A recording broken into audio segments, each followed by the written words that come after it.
Kenyan worker by a foreign national at the TCA Mabati factory in Eldoret. Honorable Speaker, one Andrew Tabu Kagwa Waliera, hold of ID number 3242230, and a resident of Sibinga sublocation, Nambuku location in Funyula constituency, was captured on video being violently assaulted, demeaned and threatened by his Chinese supervisor, Mr. Shi Zinding. This repressive act, now in the public domain, has sparked widespread outrage and raised serious concerns about the treatment of Kenyan workers by certain foreign employers operating in our country. Honorable Speaker, the victim is currently in poor health, nursing serious injuries sustained during the assault. He has been unable to resume his duties effectively and shockingly is now reportedly facing threats of dismissal from employment. Even more worrying is the allegation that he was coerced into recording a video with his assailant purporting to forgive him, an act clearly aimed at repressing the truth and obstructing justice.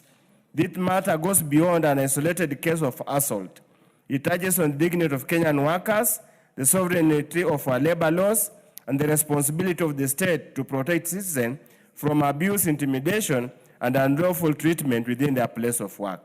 Honorable Speaker, it's against this background that I seek a statement from the chairperson of the Departmental Committee on Labor on the following. A, lawful action being taken against the Chinese national, Mr. Shi Zinding, in accordance with the provision of the Kenyan labor, migration, and criminal laws.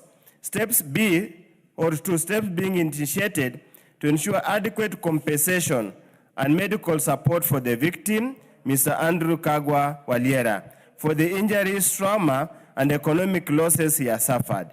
And 3, the immediate and long-term measures the government is putting in place to prevent the recurrence of such assaults, mistreatment, violation of Kenyan workers by foreign employers, and to guarantee a safe, dignified, and lawful working environment for all employees. I thank you, Honorable Speaker. Thank you. That will be forwarded to the committee, the Labor Committee. Anybody from the Labor Committee to give an undertaking? Honorable Wako, then. Thank you, Honorable Speaker. I'll talk to the chair so that they respond before we go on recess.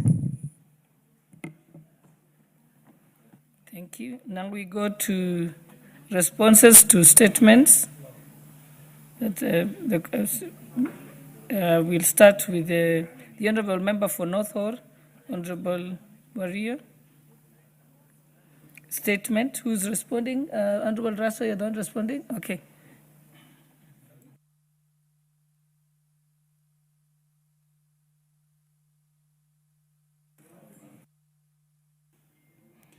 Thank you very much, Madam Speaker. Madam Speaker, the Member of Parliament for Northern Constituency, Honorable Ade Wario, has requested to be apprised of the plight of internally displaced persons in Marsabit County. The Honorable Member sought to be informed, plans to expedite and conclude the process of resettlement to the specific measures being implemented to restore and sustain long-lasting security and peace in Marsabit County. Honorable Speaker, Marsabit County has internally displaced people arising from 2017 to 2021 conflict. Consequently, the CS for Interior and National Administration has formed IDPs committee chaired by the County Commissioner. Other members of the committee include the county government members, members of parliament, and the committee has the following terms of reference. Profile of internally displaced persons who are displaced from their existing homes and farms. Make appropriate recommendation on how the problems of IDPs can be resolved. Honorable Speaker, the following measures have been taken. 1, formation of a county peace committee. 2, All political activities which are geared towards community animosity and divisions have been banned. 3, intensify both mobile and foot patrols, particularly in vulnerable and high-risk areas. 4, establishing temporary checkpoints along key route and access point to monitor movement and intercept any highway criminal activities, enhance surveillance, and ensure a quick police response. And 5, revitalization of community policing committees to strengthen collaboration between law enforcement agencies and local communities. And 5, community engagement and public sensitization through public barasas and consultative forums to sensitize residents. Signed by Honorable Kipchumba Murkomen, EGH, Cabinet Secretary for Interior and National Administration. Honorable Speaker, I beg to submit.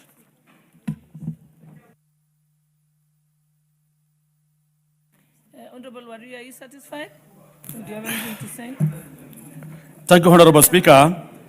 First, I would like to appreciate the response by Honorable Dido Raso, who also comes from the from the county and also affected by the plight of the IDPs. I wish to make it clear to this August House that the profiling of IDPs was done between 2022 and 2023. Since then, no action has been taken in order to resettle, rehabilitate, and compensate the IDPs.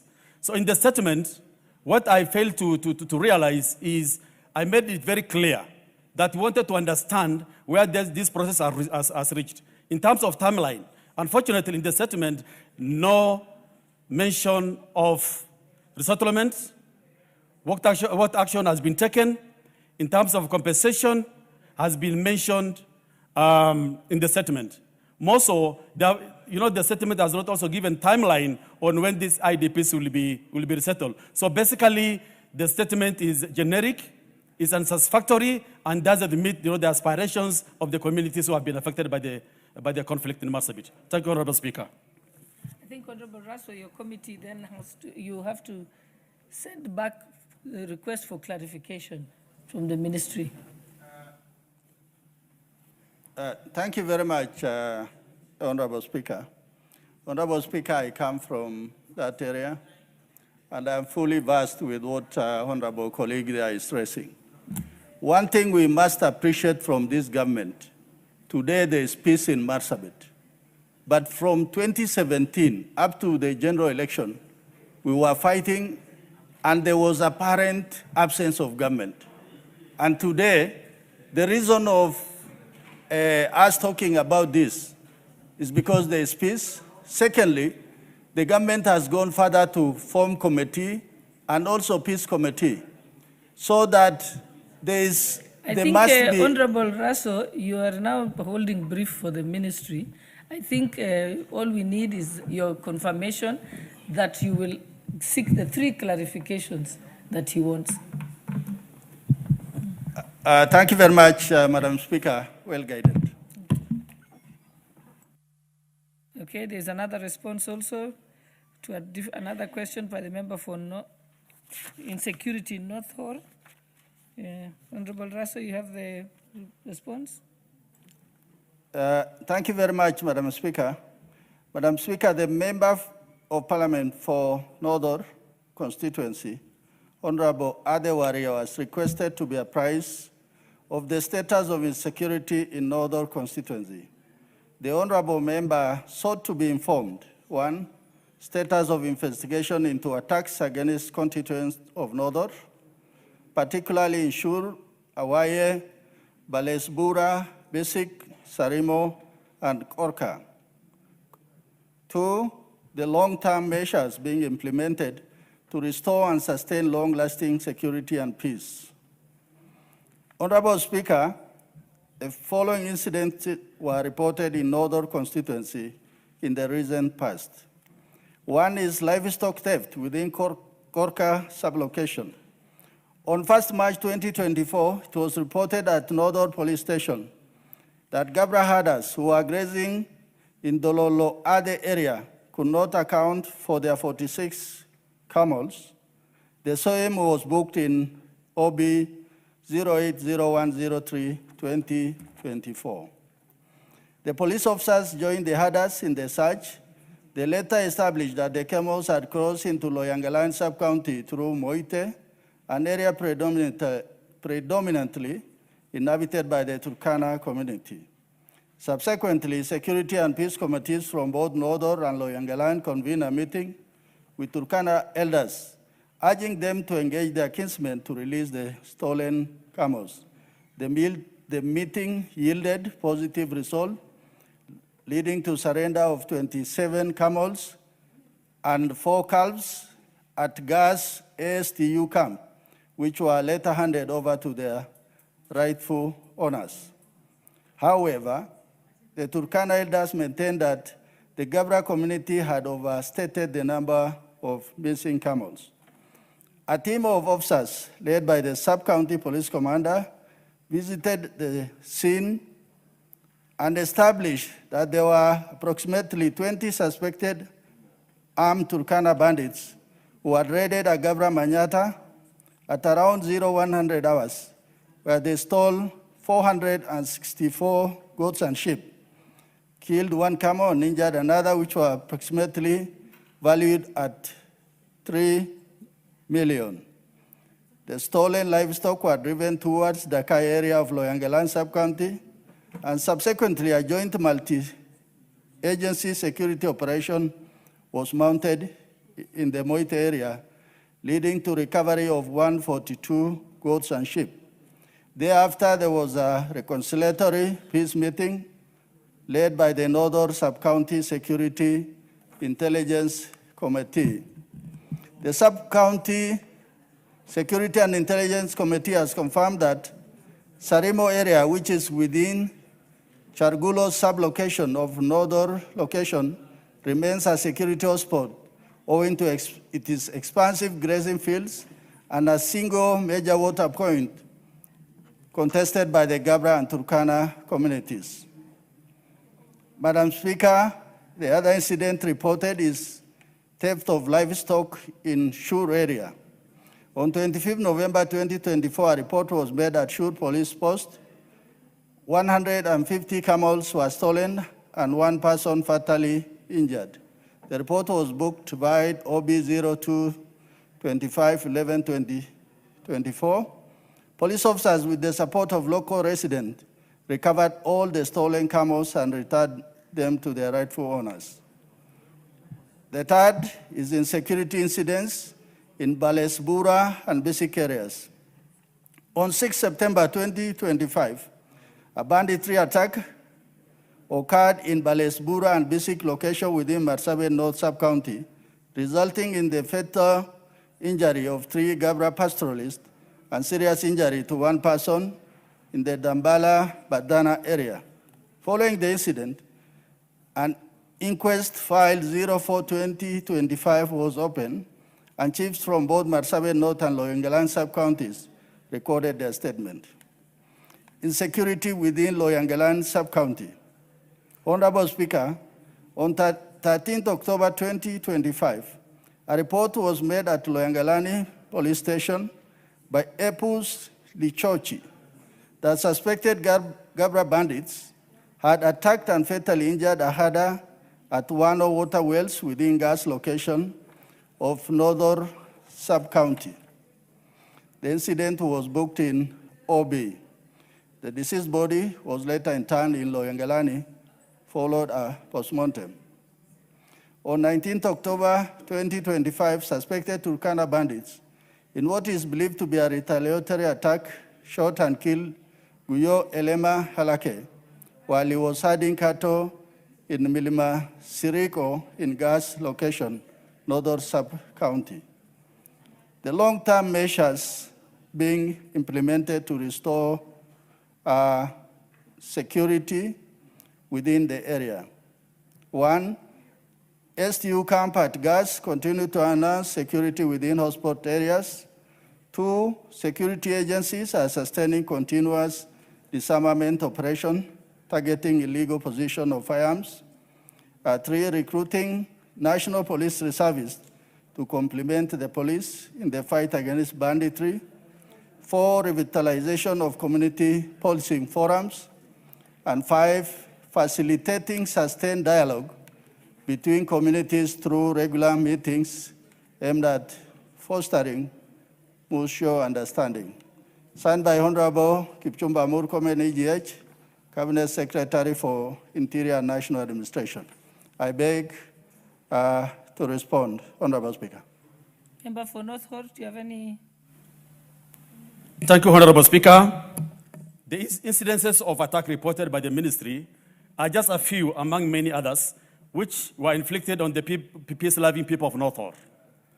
According to the report issued on 1 March 2024, a total of 46 camels were stolen. Out of these, 27 camels and 4 calves were later surrendered to their owners. The attackers were reported that 32 camels entered their territory, against the 45 reported by the community, while 4 died and 2 were killed by hyenas. However, the figures do not add up, revealing their clear contradictions. The 4 camels reportedly died while in the hands of the aggressors, and therefore compensation is required. The key question remains, what plans does the government have regarding the 13 missing camels?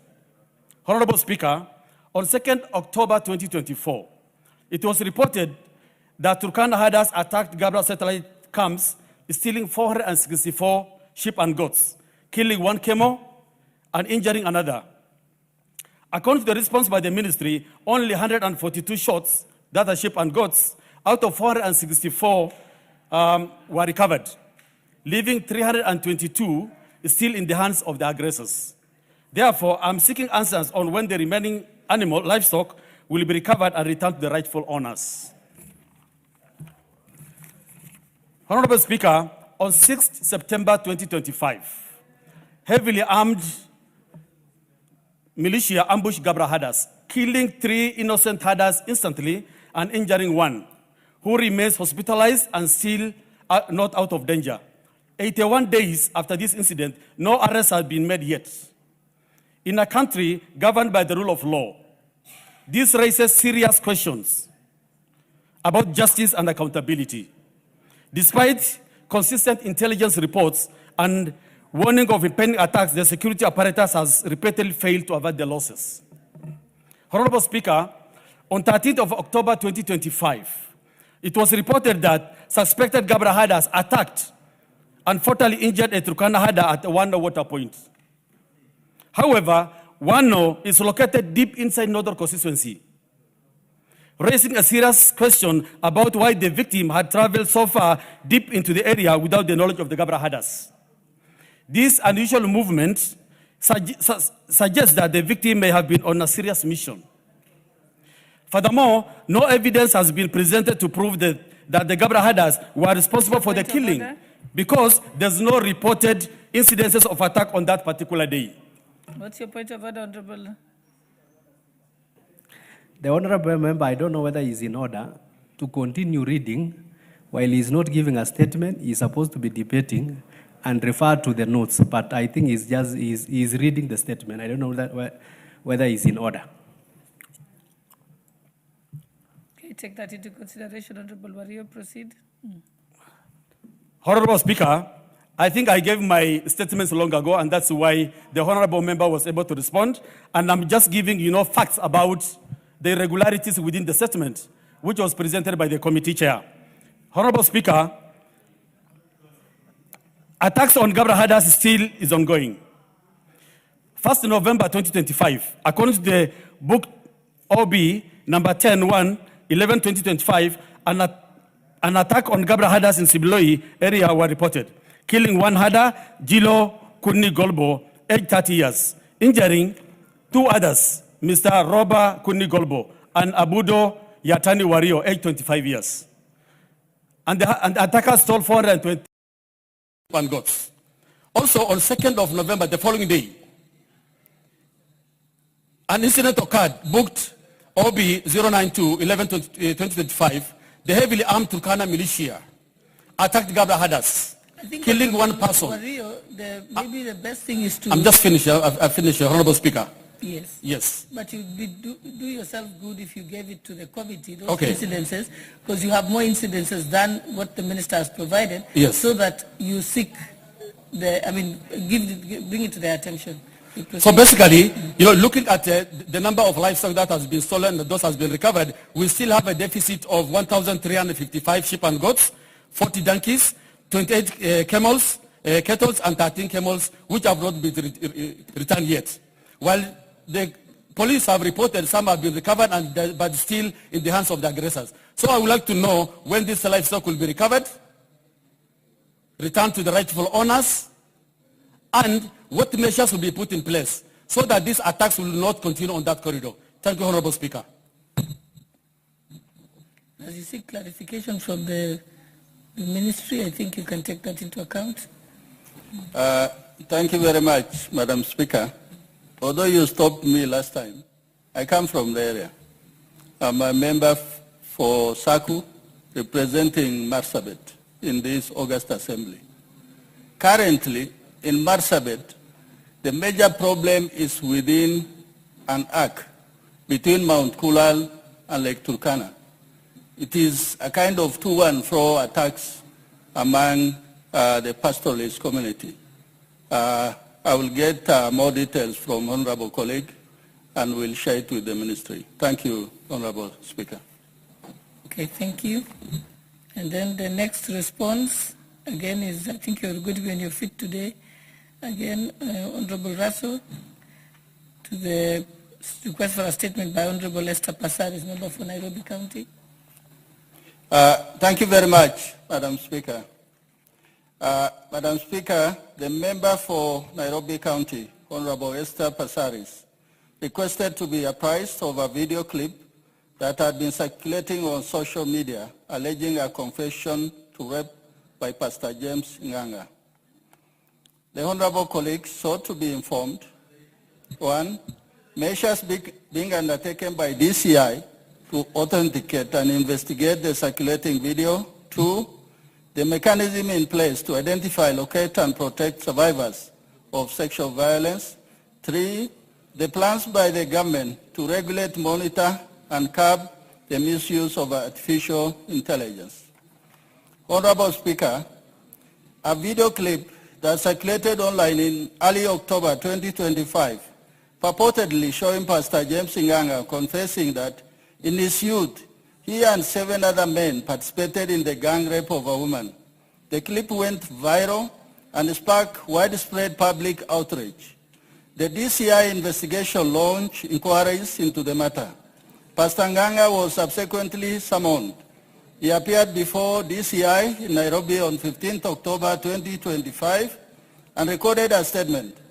In his account, Pastor Nganga clarified that during a crusade held at Maili Tatu, Meru in September 2025, he had shared a personal testimony about his life, including his time in prison and the reason for his incarceration.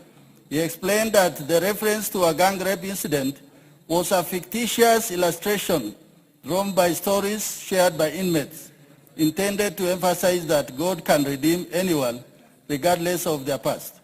An exhibit memo form has been prepared requesting the Communication Authority of Kenya to download and preserve the video clip from the provided link, determine whether it was AI generated or digitally manipulated, to certify the clip and furnish a forensic report. Meanwhile, the investigating officers in the process of identifying the congregants who attended the Mailitatu crusade with a view to interviewing them to obtain further investigative leads. Honorable Speaker, investigations are ongoing with forensic digital result and intelligence analysis being awaited to aid in determining the authenticity of the clip. Upon receipt of the forensic report, the inquiry file will be forwarded to ODPP for perusal and appropriate advice. 2, mechanism in place to identify, locate, and protect survivors. Honorable Speaker, the NPS through the DCI has established mechanism to identify, trace, and protect survivors of sexual violence. 1, Gender and Children Protection Units are operational at county and sub-county levels. 2, the DCI collaborates with medical, psychosocial, and legal support services providers to ensure survivors receive comprehensive care and protection. 3, in cases involving online circulation of sensitive or explicit content, the Cybercrime and Digital Forensic Unit works with the Communication Authority of Kenya and social media platform. 3, survivors are referred to gender officers, counselors, and partner agencies for trauma counseling. And 5, the government continues to strengthen multi-agency coordination to ensure safety, privacy, and dignity of the survivors. Honorable Speaker, plans by the government to regulate, monitor, and curb misuse of AI and other digital technologies. 1, the recent assent by President to key legislation, including the Computer Misuse and Cybercrime Amendment Bill 2024, has strengthened the legal framework. 2, recognizing that rapidly advancing digital tools, including generative AI, deepfakes, automated boots, and still editing software can be weaponized. Honorable Speaker, it is within the sovereign responsibility of any state to institute appropriate measures to differentiate its citizen from non-citizen.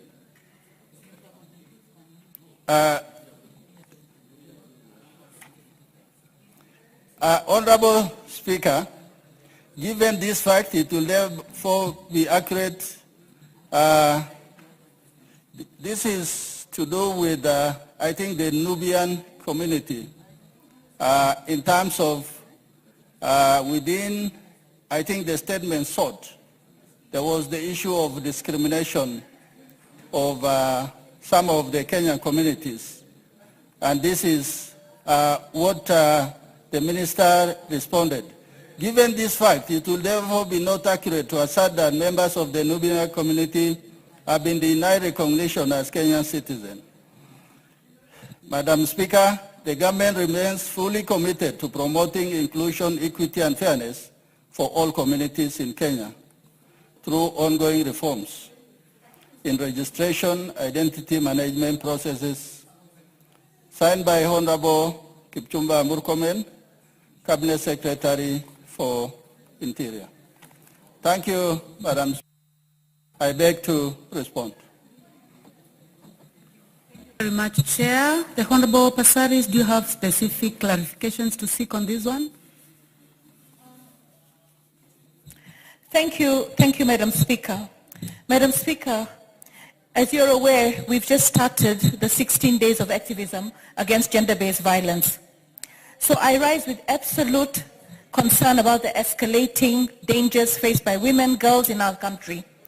And that is what brought about the statement that I was seeking.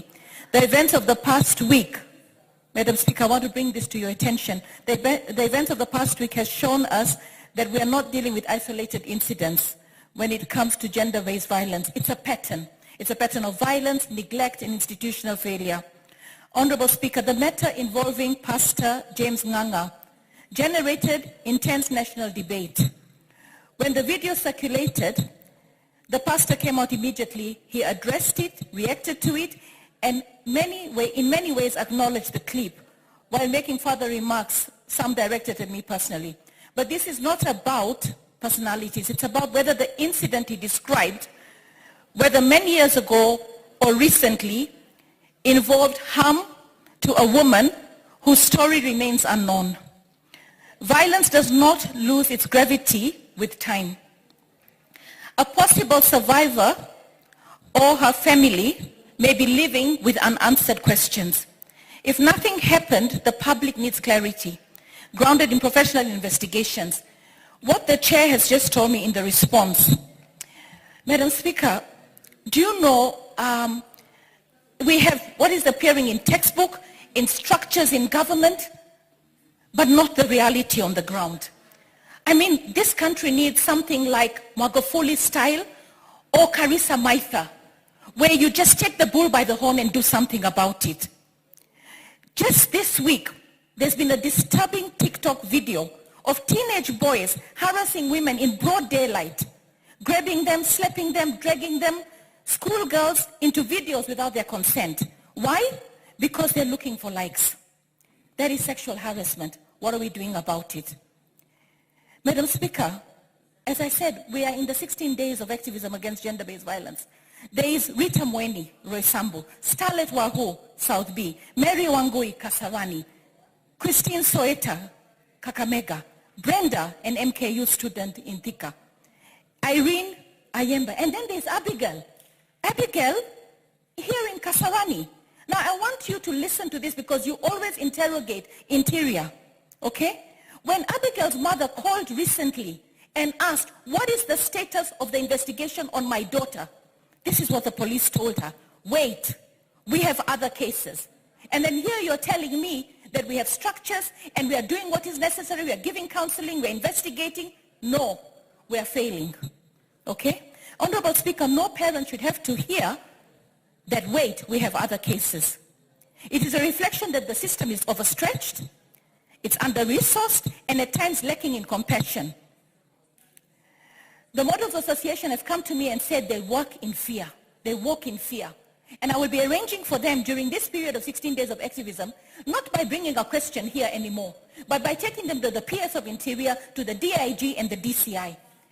I've actually spoken to the DCI personally and told him, we need a human heart, we need compassion, we need to do something more than just say this is a case or a file. Honorable Passaris, eh? No, Madam Speaker. I'm being magnanimous, eh? Yes. Because you started with talking about the 16 days of activism. Yes. But I would like you to specifically go to this matter that you had raised. Yes. So that the chair, if you are satisfied by the response that has been given, specifically on this one. Yeah, but Madam Speaker, when it comes to this one, Pastor Nganga had already went to the DCI. He recorded questions. They're coming back to me on whether the AI clip is I mean, even for me, it's a bit ridiculous to tell me that we're still going to investigate whether it's AI or not. It is not AI. And now you're also going to the church to look at the congregants who listen. Pastor Nganga has owned up to this clip. So that is telling me you're wasting a lot of time. Get to the details, all right? There is a woman out there. Probably she died. Probably she bore a child. Probably she got HIV, right? You're not telling me how you're going to identify in that area where the rape was concerned. Was there a reported case? Can you reach out? I've seen America solve cases with forensic. 30 years past. What are we doing? Where is our forensics working? Is it working? And then when it comes to Pastor Nganga, do you know, I want to say, it is not when you seek forgiveness from God, right? It's more than just becoming a reformed person. It is also going and making peace with those people that you wronged.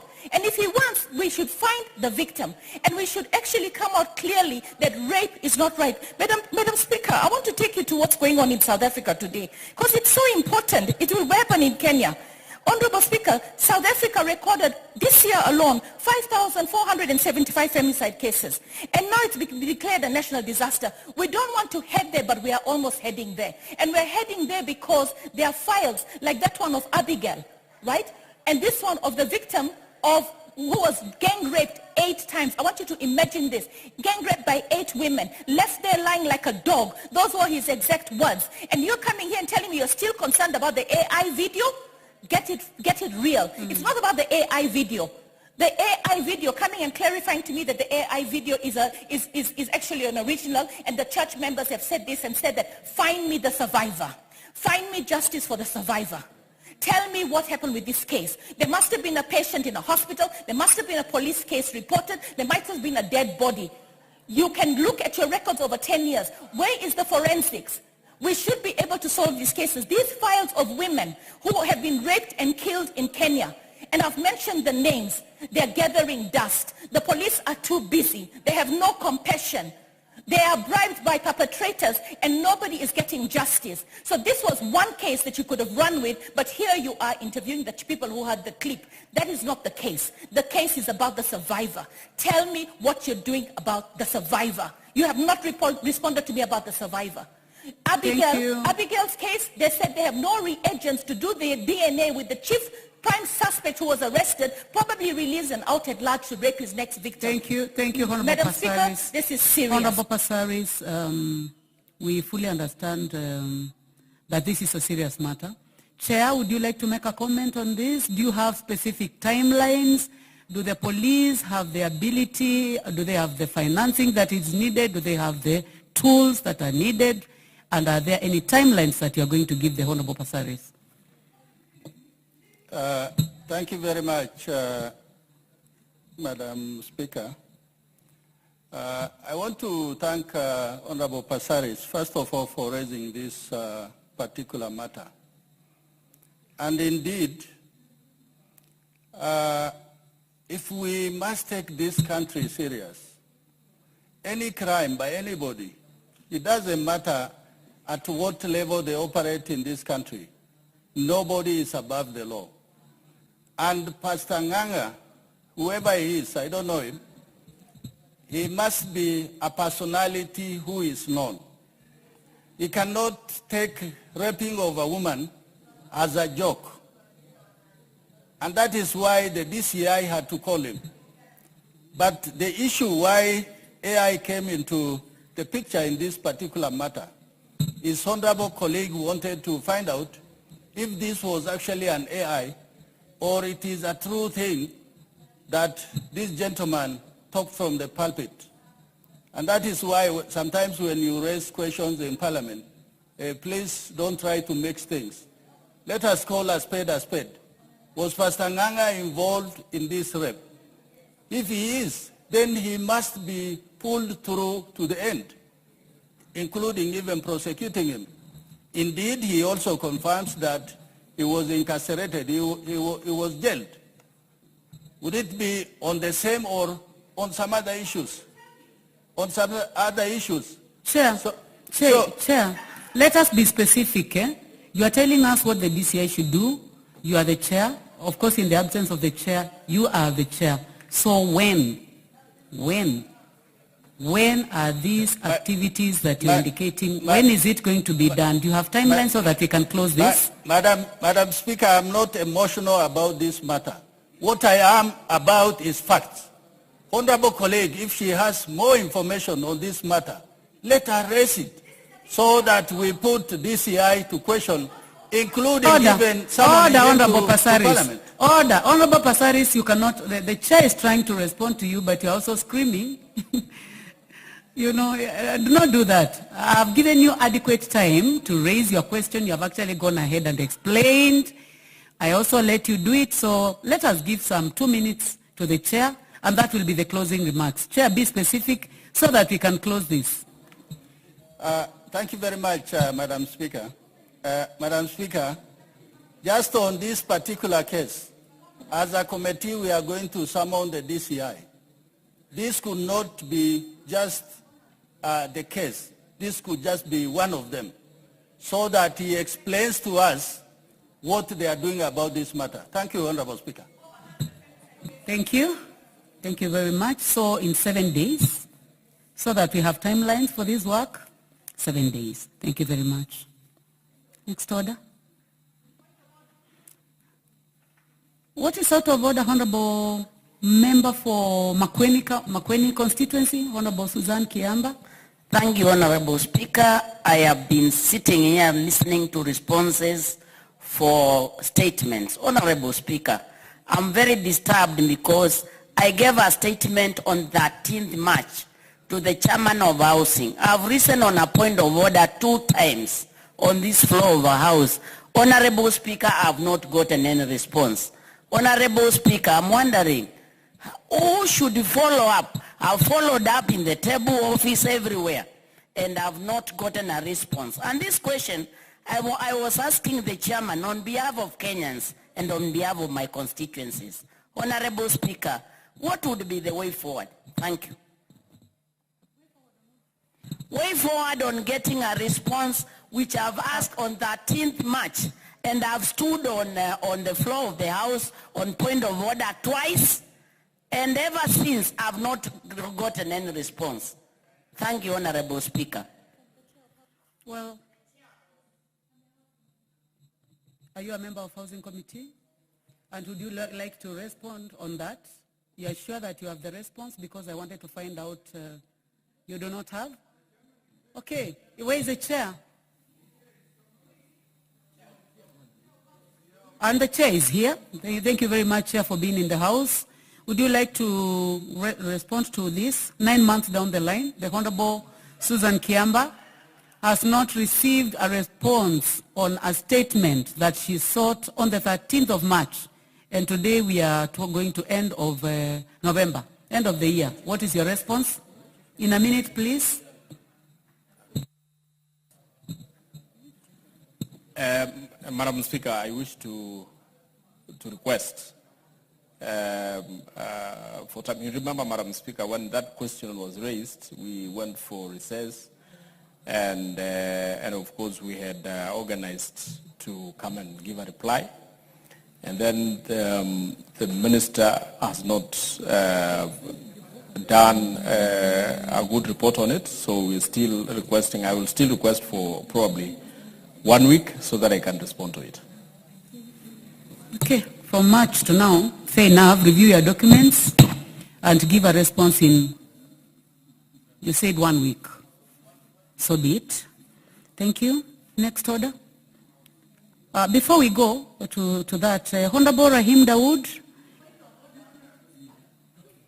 Honorable Rahim. Honorable Suzanne, so that we move to the next business, the chair said that you're going to get a response in 7 days, in a week. You know we are closing the session, and now you have ordered in 1 week. So I think, am I being assumed, because now it is, we passed 3 sessions, and now you have said within a week I should be answered. Will it be online, or how will I be answered? Thank you, Honorable Speaker. Honorable Suzanne, for your information, we still have a week in this House, and this is a House of Records, and the chair has made a commitment that you will get your response in the next 1 week. So 1 week, good enough, and have you accepted? You accepted, so thank you. Honorable Dawood? Madam Speaker, I want to do for the President's speech, that's why. Very much. Next order. Order number 8, the Local Content Bill, National Assembly Bill number 45 of 2025, first reading. A bill for an act of Parliament to provide a framework to regulate local content in Kenya, to promote the local industry, provide the sourcing of locally produced goods and services, and for connected purposes. Order number 9, motion, debate on the President's address, second allotted day.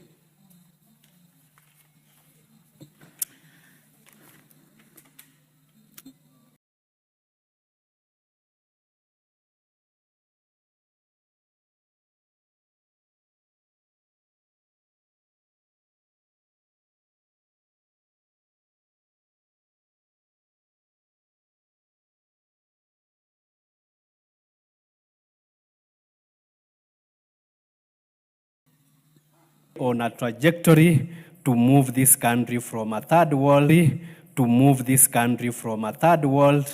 into a first world, the Singapore of this world. I would like to specifically look at on the issue of infrastructure fund. That fund will be the injection that has been required and has been lacking for us to be able to develop. Looking at the proposal that will come to this House, setting an infrastructure fund of about 5 trillion Kenya shillings will actually spur economic development in this country. It will actually be an investment to our roads. It will be an investment to our railway system. It will be an investment to our airports, which I dare say is like the ancient, the 19th century airports, looking at other international airports outside the world. It will be an injection to making sure this country is food sufficient in terms of spending money on mega irrigation schemes and mega dams.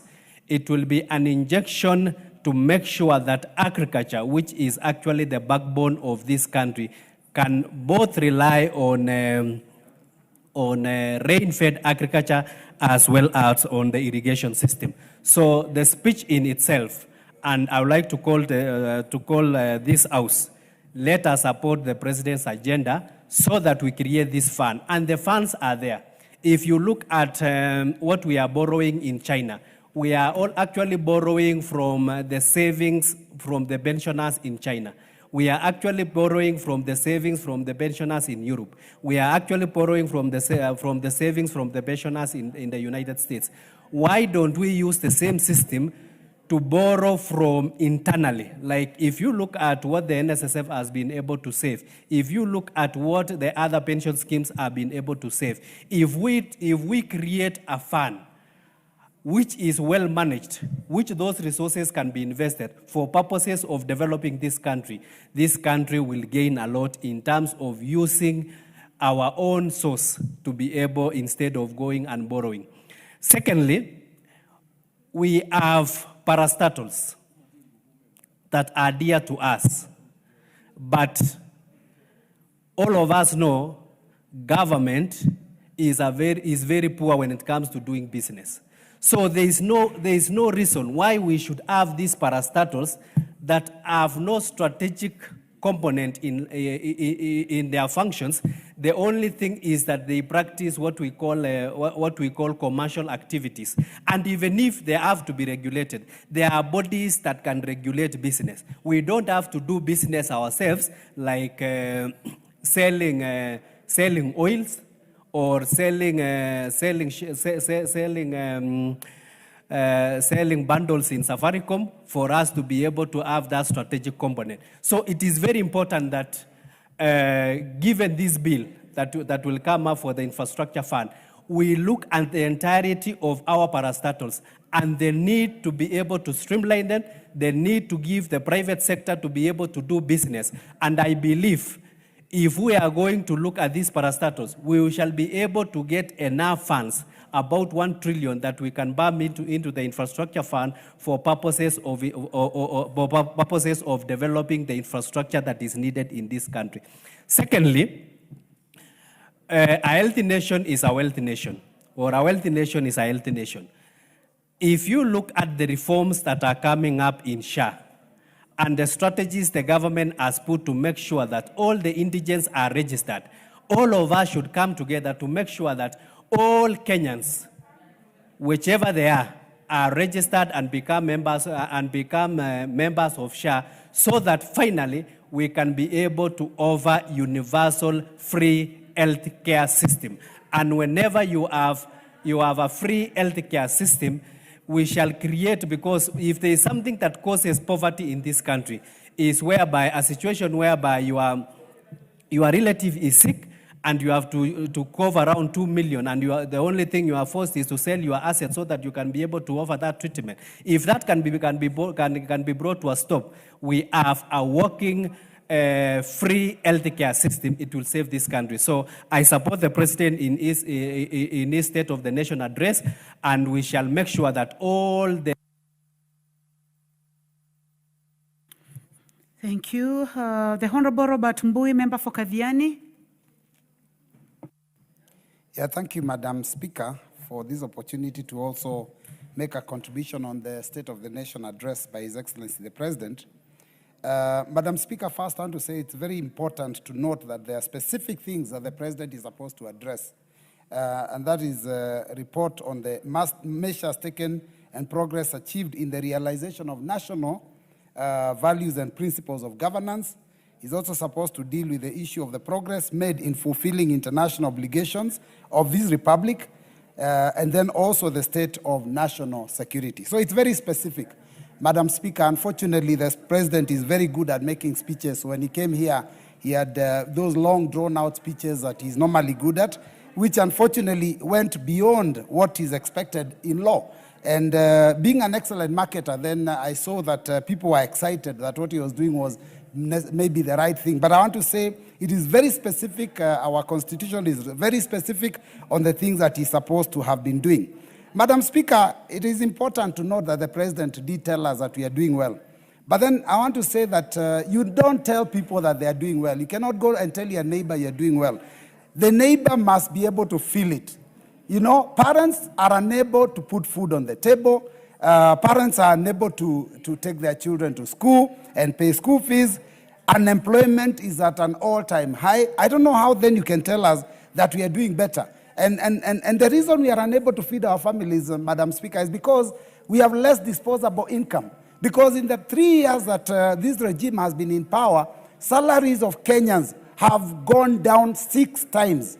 6 times. So we have less disposable income. We are unable to feed our people. But then we are being told here that we are doing better. The country is doing better. We are much better off. It's very unfortunate. Now, the only thing I can say, I can give this regime is that they're very good at cash handouts. They've been going all over the place. I don't know, public empowerment. In campaigns, we are seeing them dishing out, handouts. But you cannot develop a country. You cannot move a country to the first world with cash handouts.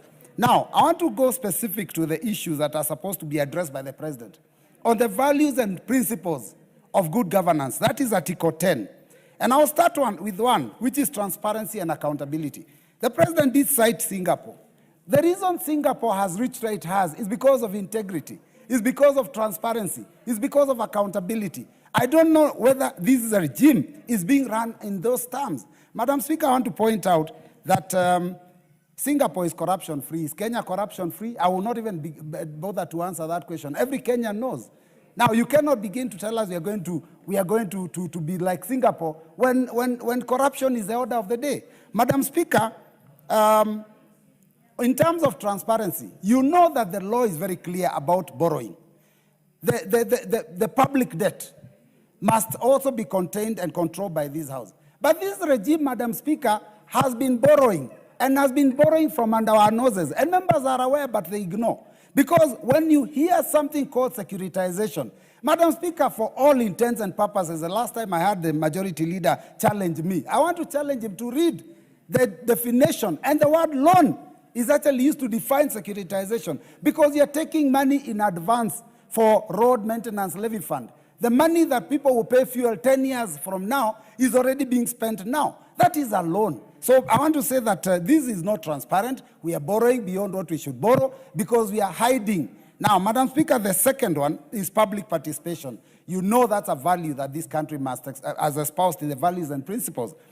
Public participation, whenever we are passing any law, we are supposed to go to the public. You remember when we were passing the finance bill, Kenyans said no to so many things. When an impeachment motion was brought here against the former deputy president, Kenyans said so much. But this regime ignored, and members of this House also ignored what people said. That is what is supposed to be respected. Human dignity, Madam Speaker, is one of the values. How can you say we have human dignity when you see what happened? New York Times did give a report that Kenyans are actually being traded as slaves out there. And it is benefiting a few individuals. And you're telling us we're going to first world? How do you go to first world when your citizens are slaves in other people's countries? Madam Speaker, the issue of human rights is also another value. How can we say we are respecting human rights? And the president didn't even talk about it. How many Kenyans were killed in 2023, 2024? How many young Kenyans were shot? The president himself gave orders, shoot on the leg. And you're saying we are respecting human rights? I'm talking about the values that are here, that are espoused in the Constitution of the Republic of Kenya. Madam Speaker, the issue of regional balance. The Honorable Yegon. The Honorable Yegon, member for Bomet East. Thank you, Madam Speaker, for also giving me this opportunity to contribute on the State of the Nation address by the President last week. Madam Speaker, thank you. I would also like to contribute and put into context the few points I have, which the President touched on.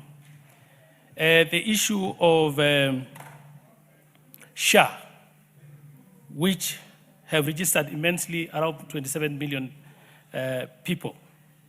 And this one, it has shoot up 3 times from the 9,000, which the former NHIF had registered. And NHIF was not servicing our people the way this SHA is doing now. So this shows that what the president is doing is taking the country in the right direction. Employment of teachers, which has never happened before, where 76,000 have so far been employed, and another 24,000 is due to be employed next year, early next year. This will bring to a total of 100,000 the number of teachers employed by this regime. In a combination of maybe around 3 or 4 regimes, it has never happened this much. This is showing that the president has got a good plan for this country and also for the people of this great nation. When it comes to housing, you have seen the robust infrastructure building of the affordable housing, where it has culminated in employing so many young people in this great nation. Over 300 individuals have so far been employed by this administration because of the plans of the president. He mentioned all that, and this is what is in the public domain, and we cannot deny all that. The infrastructure which is going on across the country, Madam Speaker, this, if you check on across the whole country, the president is doing the right thing by trying to unite the country. There is no place which is saying that I didn't get vote in this area. You go across the country, infrastructure is going on, new tarmac roads, the electricity is going on. Another thing is the issue of dams. He talked about the rain-fed agriculture, which has been going on for a long time. He's now going for us to harvest water by creating a lot of dams, which he mentioned in the State of the Nation address. And these dams is going to help in a very great way in irrigating the farms in the areas where there is no rains, and thus increasing the production of food and giving security to the food, the agricultural basket. We have seen also the issue of the Kenyan currency. Kenya shilling has stabilized at 129 against the strong currencies like the US dollar, thus giving the confidence to the people who are doing business in this country because of the stabilization of the currency. There is no fluctuation of the currency, thus giving confidence to the people who are doing business in this country. There is also the ESP markets, which he has decided to do across all the counties in this great nation. It is happening in every constituency, and this is going to go a long way in helping our business, young business ladies and gentlemen and everybody coming from our counties, which is going to protect them and give them security and protect them from the harsh weathers like the rains, when always they are doing on the sides of the road. I want to beg and say I support the presidential address last week, Madam Speaker. Thank you very much. Thank you. The Honorable Barto, Professor Barto, member for Moiben.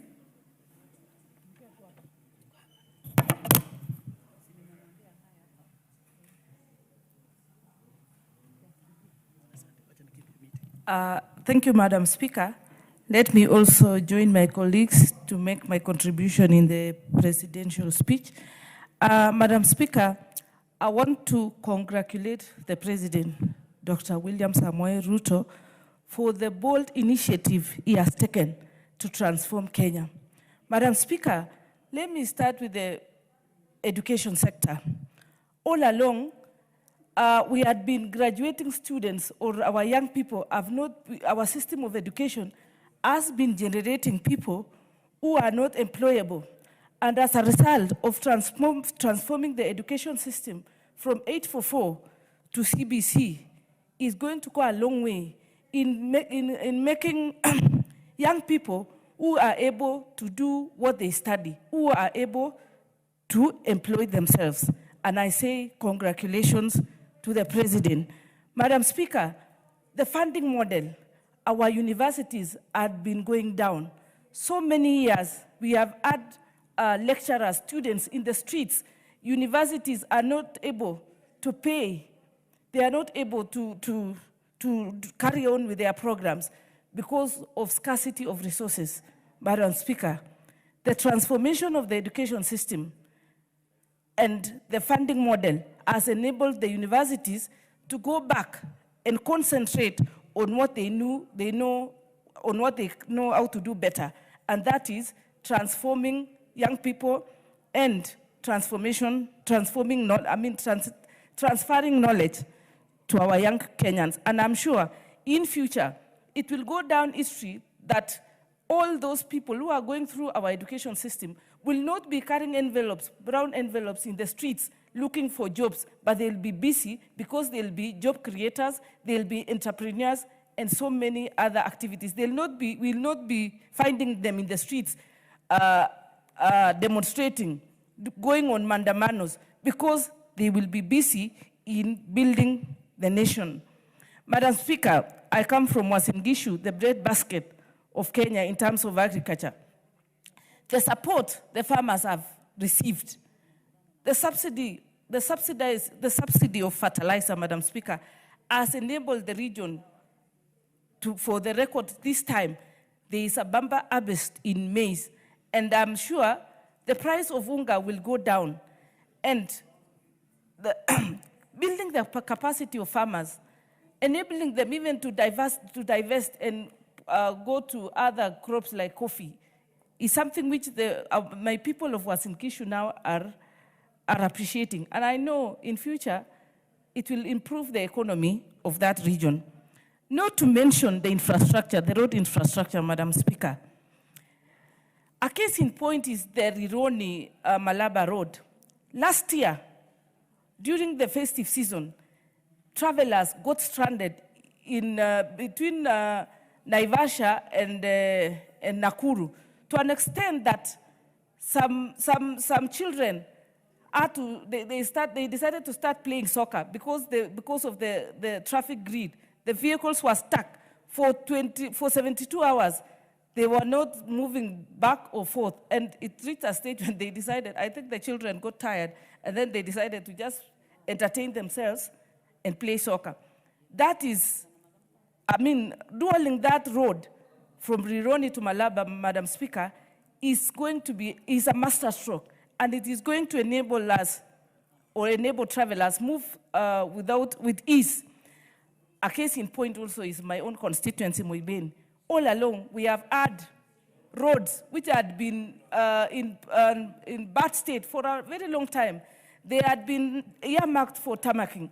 They had been budgeting and rebudgeting, and no movement, nothing happens.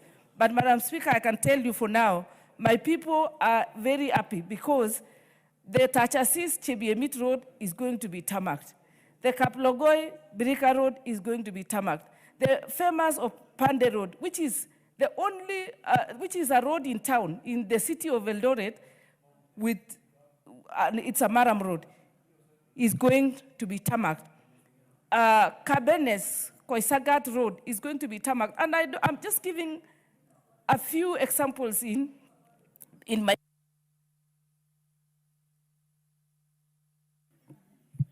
The Honorable Parashina Sakimba, member for Kajiado South.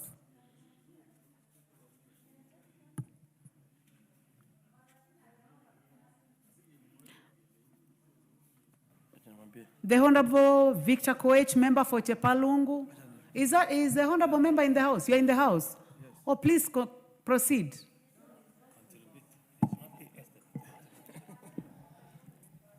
Are you ready for the President's speech, or you are on a different matter? Give me 10 minutes.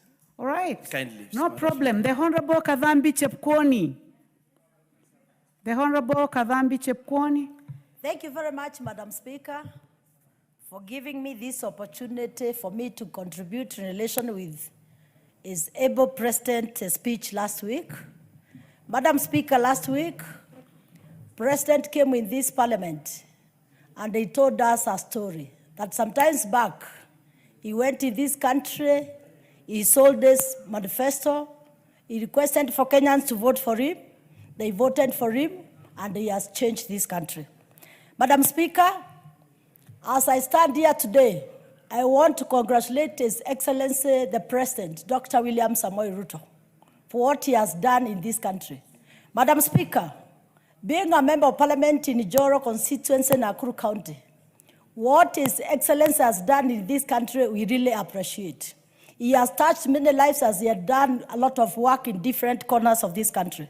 Madam Speaker, there is no Kenyan in this country who has not seen the affordable houses in this country, which are changing lives of Kenyans.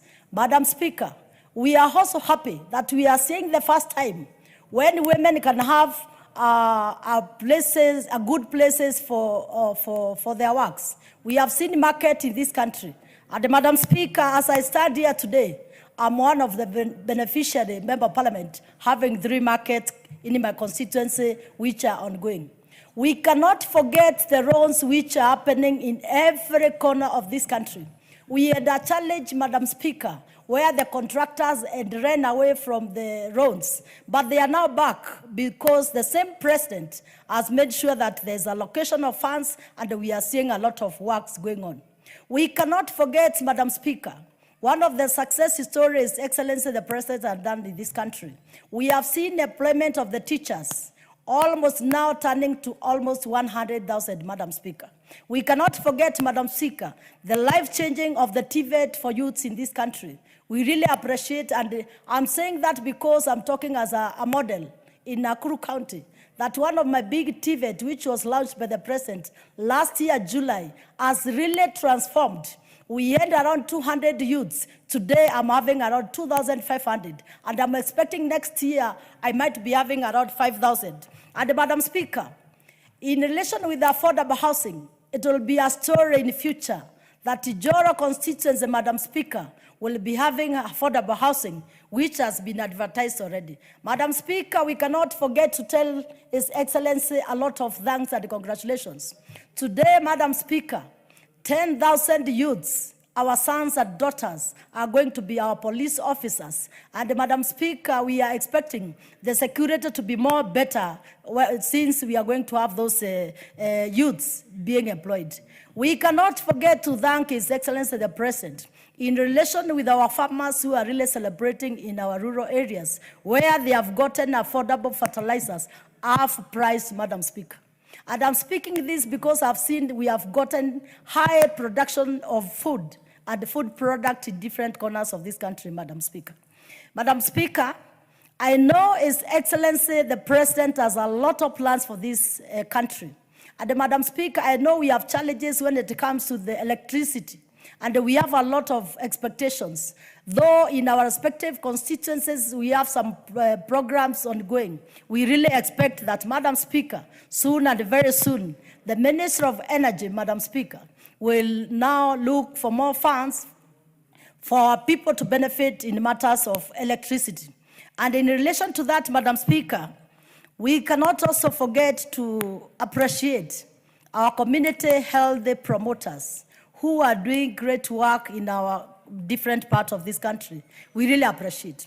But above all, Madam Speaker, what we can never forget about the President, he has united this country. He has brought every person to be part of the government. Therefore, Madam Speaker, in that relation, we want to say that he has become the champion of peace in this country. Therefore, we want to pray for the President. We want to appreciate what he has done.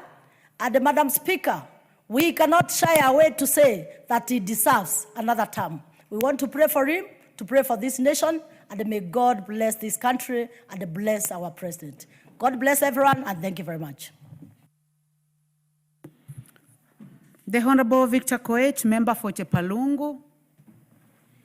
Yeah, thank you so much, Madam Speaker, for the opportunity as well to contribute to the presidential speech, which is a requirement by the Constitution and provided for by our standing orders. Honorable Speaker, while the President was here to address the nation on the progress that we've made as a country, and equally to give us remedies going future on what we can do as a country so that we can make progress. He highlighted 4 priorities. Among them, Honorable Speaker, is education, transport. He also talked about logistical issues. The President as well talked about energy and irrigation. Honorable Speaker, His Excellency the President of the Republic of Kenya, to achieve this, he clearly stated that he wasn't able to do this in his first year, in his second year, because first he had to do the first things, which is to recover our economy. Which, Honorable Speaker, all Kenyans, including ourselves, are able to see that the economy of our country has improved. That is witnessed by stability of our dollar against the Kenya shillings.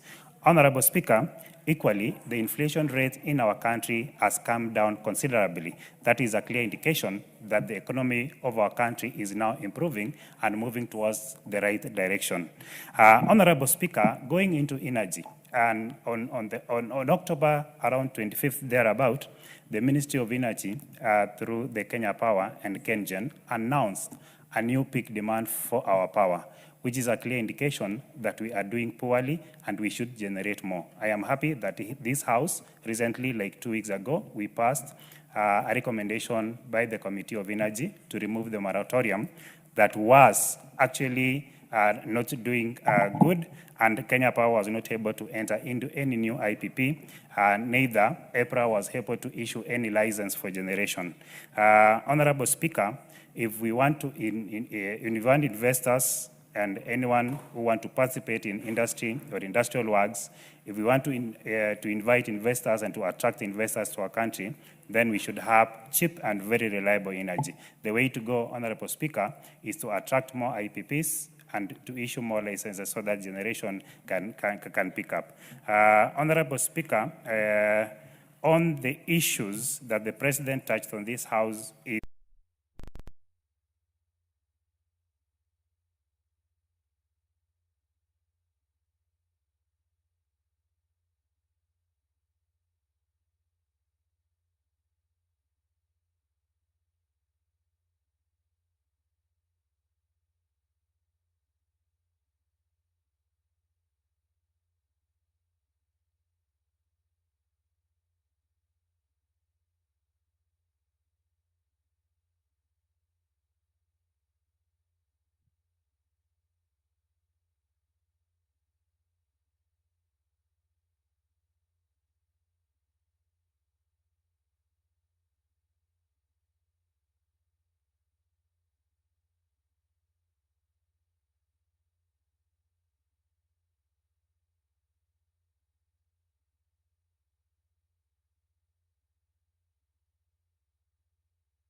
I rise today also to give my remarks on the State of the Nation address by His Excellency, the President. Madam Speaker, it's good to acknowledge that the address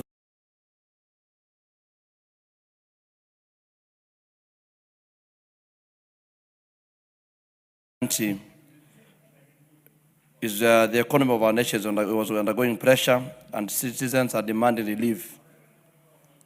And honestly, Madam Speaker speaking, it is good to stand on what His Excellency was able to speak about. It is about the biggest achievement that we are able to see is a program that he has on the 5 trillion national transformation agenda, focusing on infrastructure, energy, and even irrigation. As we given last year, we were able to see certain kinds of roads which were able to be restarted again. And the roads are able to connect our regions from different regions in this country, which is commendable, giving us a surety on even, there are stalled projects that were not done since 2023, but now they are ongoing. And his program on the 5 trillion, many people are talking and saying, is it possible with faith and plans which have been set aside, a clear indication that those things are going to be achievable. Today, if you want to go to talk about the issue of energy, we have even to the rural areas. For example, in Kajiado South, rural areas have been, through REREC, we are able to benefit in electricity, which we need also to appreciate. In terms of infrastructure, there's a road that connects us Taveta and Kajiado. It's also ongoing. The road has not been started for many governments which are there before, but through the President, that road is ongoing. I also comment on the issue of the new establishment of State Department for Research and Innovation. For any modern growth of our economy or a country to be in a modern competitive, not only in the region but in the entire world, then you can never do without research. And His Excellency the President, having started that one, is a clear indication that our economy is not only doing on what is in paperwork, but again, many things have been done on research on the same. And it has come out very clear that physical discipline is a key importance in the growth of a country. We have taken a little time, people complaining about there are not seeing circulation of money in the economy, but today we can able to say we are able to move without borrowing as it used to be before. The proposed expansion of healthcare, basically towards the cancer patient, from 550,000 to 800,000. This is Kenyans have received it in a very happy mood. And the people asking themselves, if today a cancer patient can able to access 800,000, people can now get their life back at stage 1 and stage 2 of the cancer. So we wish you also, it came clearly during the presidential address. We need also to understand and see the boost and how he's handling the issue of agriculture in the speech. And irrigation is the key way to go. I don't want just to mention my constituency or the regions we come from, but a lot of irrigation projects are ongoing. And at the end of the day, you'll see with the issue of the rains that we cannot able to decide when the rain can rain, then irrigation is the only way to establish and stabilize an issue to do with agriculture. Madam Speaker, it is upon this House now to able to do their oversight role. Under Article 95 of our Constitution, that enable us to hold the executive into account. The President has already said, as I conclude, but something needs to be done on our oversight role. Thank you, Madam Speaker. The only issue that I just wanted to emphasize is the issue of comparing Kenya with Asia and Singapore. What we need to know that we might not be there today or tomorrow. Thank you. The Honorable Yusuf Mohammed, member for Wajir West. In the absence of that honorable member, the Honorable Julius Meli, member for Tinderet and Chair Education.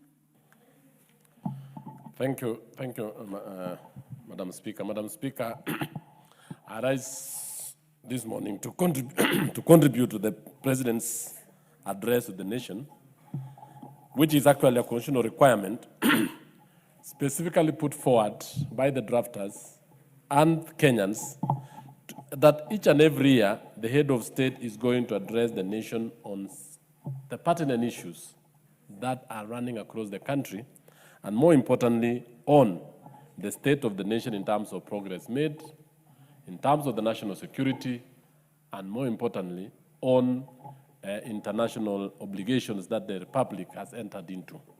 Honorable Speaker, the President's address was one of its kind. It was an address that, that gave us the vision. It shows courage. And it was actually an address that was giving the direction under which Kenya has come from and where we want to go. Honorable Speaker, Madam Speaker, the President's address actually looked on 4 main issues. And to look on those particular issues, it looked at Kenya before, earlier on during the independence period, the progress we have achieved, and more importantly, what we have done today. Madam Speaker, the issues raised by the speech, and more importantly, the President, were very, very particular, trying to address one, that when we got independence as a republic, our founding fathers stated that the 3 main ills that we suffered were actually poverty, illness, and illiteracy. To look at it in brief, because those are the main issues that are still afflicting us up to today. We actually looked into what we have done in 3 or 2 years on the largest transformation of the healthcare. A healthy nation, Madam Speaker, you know very well, is a nation that is going to prosper. When the people are healthy, when the people are actually accessing medical services, which are actually enabling them, their children, their families, and all of us, it will actually mean a working nation. A nation that has poor medical services, and I want to say this because earlier on, we've been having the National Health Insurance Fund, which has been having about 6 million Kenyans. Today, through SHA, over 26 million Kenyans can access medical care and even medical services through the 3 levels of the Social Health Insurance Fund, the critical medical insurance, and more importantly, the other aspect of ICT. Madam Speaker, you'll realize that with improved healthcare, many families, many homes, and many Kenyans will be able to fight the common ills that are afflicting our society today. And that one, Kenya government, and more importantly, the government of Kenya Kwanza, has realized a lot on that particular front. 2, Madam Speaker, the issue of financial management, and more importantly, trying to lift Kenyans, thousands of Kenyans out of poverty. One of the things that leaders have tried, and which many of them have lacked, is courage to do most of these very important things. Madam Speaker, I want to point out to members of the House and the nation that we always keep pointing out the miracle that has happened in China, Southeast Asia, in Singapore, and many nations.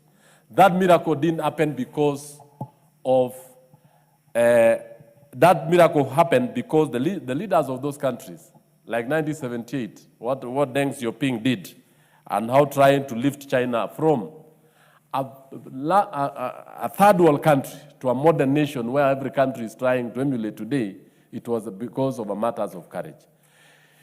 Singapore and many Southeast Asian nations we keep pointing is a result of what their leaders did. The President has shown a lot of vision, a lot of intent, and we as a House, and we as leaders of this nation, we need to support him through the housing program, the irrigation program that will enable us to feed our nation and will also assist us to make sure that even the dams that we are going to have is going to make sure that we have water in our homes and in our... I'll give him a minute, please. It will enable Kenyans access clean water, and clean water is going to enable those families will be able to, all these water-related diseases will not be there. A country that cannot feed itself will actually not stand before community of nations. And you've seen this year, out of very good fertilizer subsidy, out of very good agribusiness where the young men are moving around, we are able now to have almost 70 million bags of maize. Madam Speaker, all this is as a result of visionary and courageous steps the government has taken. Even the savings, the infrastructure fund, that is going to make sure that we have the much needed roads that are going to run across our country.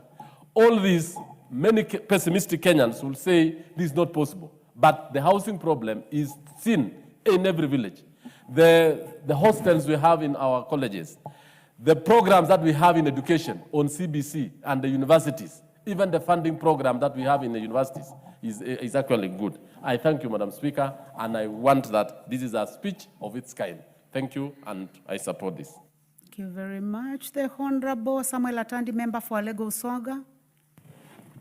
Thank you, Madam Speaker, for giving me the opportunity to give my views on the State of the Nation address by the President, His Excellency the President. Madam Speaker, let me begin by saying that I am in full support of the State of the Nation address as contained in a 30-page document, which is before the House. Madam Speaker, from page 1 to page 30, the President has outlined some of the most important successes of this regime, which range from the success in the agricultural performance of the economy, the investments in the health sector, which is giving us results, the investments in the energy sector, the investments in the housing and infrastructure. Honorable Speaker, the President was able to outline some of the most critical areas and the performance of the economy, which we fully support. Honorable Speaker, I just want to make a few comments on some areas which I thought were very, very important. Honorable Speaker, a country cannot survive without sufficient investment in food security. Honorable Speaker, if you read this report, you will see that there have been deliberate efforts, towards ensuring that the country is food secure. And Honorable Speaker, the investments in the fertilizer subsidy is one of the most unique strategies that were implemented by this regime, away from what was there before, which was basically food subsidies. The previous regime spent more resources in food subsidies, but this regime decided to invest in production. And this has really given us results. Honorable Speaker, we cannot create jobs and expand the economy in the area of industrialization if we do not invest in the energy sector. Therefore, to this end, the President gave us a very clear roadmap towards ensuring that the country has sufficient energy, which in turn will be able to help us industrialize quickly. Honorable Speaker, I just wanted to mention something on public debt.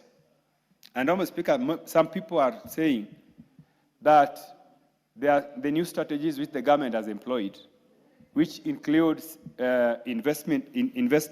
finding new ways of raising capital for our investments, such as securitization. Some people are saying, Honorable Speaker, that these are illegal undertakings. Honorable Speaker, I wanted to correct those people by saying, for example, Honorable Speaker, that something like securitization of fuel levy, which is the one that is being questioned more.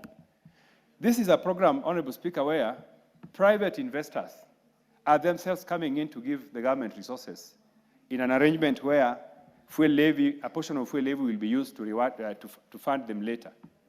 This is something which you cannot do if there are no sufficient legal safeguards. Because a private investor is, first of all, keen that the resources they're putting in a program, they will be able to recover those resources. So for some members of parliament to articulate that this is an illegal program, I think this is really defeatist.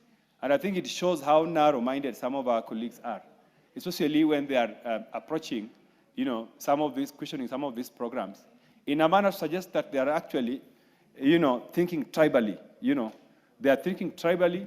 They are not thinking about the impact of some of these programs to the people of Kenya. Honorable Speaker, there are so many contractors who were stalled. They were stalled for years. They went to court. They were even, they went to court and court awarded them some serious claims. Now, if you look at these serious claims vis-a-vis this program and the interest that we are going to pay for the resources we are getting now, it is not comparable, Honorable Speaker. So, Honorable Speaker, I want to stand here and say that there is no illegal borrowing program that the government is engaging in. These programs are not, these are resources that are coming from people, investors, private people, who have looked at the legal regime around them, and that's why they have developed confidence to be able to put their resources into these programs. Honorable Speaker, Kenya is one of the largest economies in Africa. We are actually number 6, after South Africa, Nigeria, Egypt, Morocco, Algeria.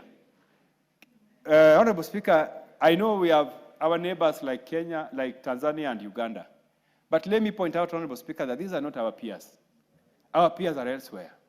So when you are looking at making comparisons about the performance of Kenya's economy and our sisters in the region, you cannot do that. Because for example, Team, have 1 minute, please. Thank you, 1 minute, please. Thank you, Honorable Speaker. Honorable Speaker, for example, the size of Kenya's economy. Our GDP is 4 times that of Tanzania and 5 times that of Uganda. So when you are, looking at the growth of our economy vis-a-vis these ones in the region, please make comparisons to South Africa, to Nigeria, to Egypt. Then you will see that if you make comparisons, the growth of those economies vis-a-vis our economy, we are actually doing better than our peers. So I saw some member, Honorable Speaker, claiming that, our peers are doing better than us. These are not our peers. Our peers are the countries I've mentioned to you. We are number 6 in Africa. And lastly, Honorable Speaker, Kenya is on the right track. Kenya is making very good, positive progress. And I want to thank the President for being bold. Some of these programs which the President is implementing, Honorable Speaker, you really have to be bold to do them. If you are a coward, you'll never do it. Thank you. Your minute is over. The Honorable Timothy Toroitich, member for Marakwet West.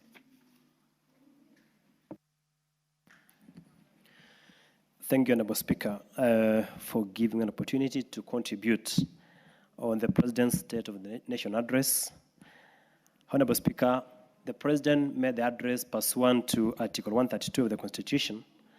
Honorable Speaker, the address was made in Parliament because this is the House that has the elected representatives of the people. And therefore, Honorable Speaker, he was talking to Kenyans through the members of Parliament who are seated in this chamber. Honorable Speaker, the speech of the President in my assessment was reassuring. I have read paragraph to paragraph, from paragraph 1 to paragraph 163. Honorable Speaker, Napoleon Bonaparte once said that a leader is a dealer in hope. William Ruto, our President, is a dealer in hope. He has reassured this country that he will work so hard to take this country from a third world country to a first world country. Honorable Speaker, I have no doubt, as a leader in this country, that the direction that he has taken, through the support of Parliament and the people of Kenya, this country will rise. Honorable Speaker, this President has shown a lot of confidence under pressure. Remember, the economy of this country was almost collapsing when William Ruto took power. Honorable Speaker, as we speak, our economy has grown as evidenced by the speech that he gave. Honorable Speaker, he summed it up under paragraph 17, and he said, quote unquote, it can be done. I also believe as a leader that whatever the mind perceives, it shall be achieved. Honorable Speaker, if you look at education, for example, this government so far in the last 3 years has employed 76,000 teachers. We are projecting that in next year, we shall employ 100,000 teachers. having that the governor has planned that next year, January, they shall employ extra 24,000 teachers, making it 100,000. Honorable Speaker, insofar as matters to do with education, I am happy that the President recognized the contribution of CDF, the Constituency Development Fund, insofar as infrastructure is concerned. Honorable Speaker, in the speech, he clearly captured that 23,000 classrooms have been built and 1,600 laboratories have been built under CDF. And that is why, Honorable Speaker, by the mere fact that the President recognized CDF means he has the good intentions, and we believe that the courts will give a favorable ruling insofar as the matter that is in court is concerned. Honorable Speaker, in matters of TVET, under the speech, the President noted that in 2022, we had 341,000 enrollment of TVET learners in our institutions. But this year, 2024, we have 718,000. That is a double, the number is doubled, Honorable Speaker. Honorable Speaker, insofar as our roads are concerned, for me personally, the Mau Summit Road that connects to Eldoret to Malava, Honorable Speaker, for me, that is a major milestone that, as a leader, I appreciate the President for the same. Honorable Speaker, in matters of housing, if you look at institutional housing, I was asking myself, at what point would we get money to build houses for our institutions? Honorable Speaker, this government has tried, and so far we have several houses that are being built in our institutions. Honorable Speaker, the share factor. Share, as we speak, 27 million Kenyans have registered under share and therefore are getting those medical benefits. Honorable Speaker, the only two issues that were left out.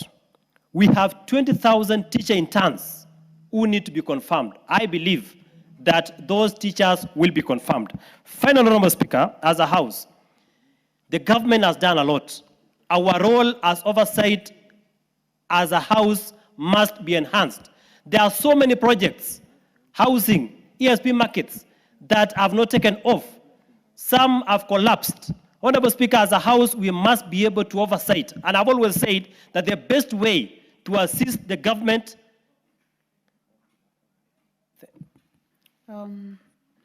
I would like to, honorable members, allow me to purposively go to the Honorable Timothy Wanyonyi, member for Westlands. I request the other three ahead of him to be patient. Thank you, Honorable Speaker, for giving me this opportunity also to contribute to this speech of the President. Madam Speaker, Honorable William Ruto, the President of Kenya, is a man on a mission. Madam Speaker, I say that because President William Ruto recognized that in Nairobi, because many times people may think Nairobi is self-sufficient and can do everything without support from the national government. But he took the initiative, Madam Speaker, to come and check the situation in Nairobi, especially in schools. And he took a tour of Nairobi with us, members of parliament from Nairobi. And after that, Madam Speaker, he committed to help expand the education sector in Nairobi. And through the NGCDF and then his own personal initiative, Madam Speaker, he committed and gave more than 2.2 billion shillings, Madam Speaker, for the construction of classrooms and improvement of infrastructure in schools. He even offered to pay school fees for over 200 students in a school, in one of the schools within Nairobi, Madam Speaker.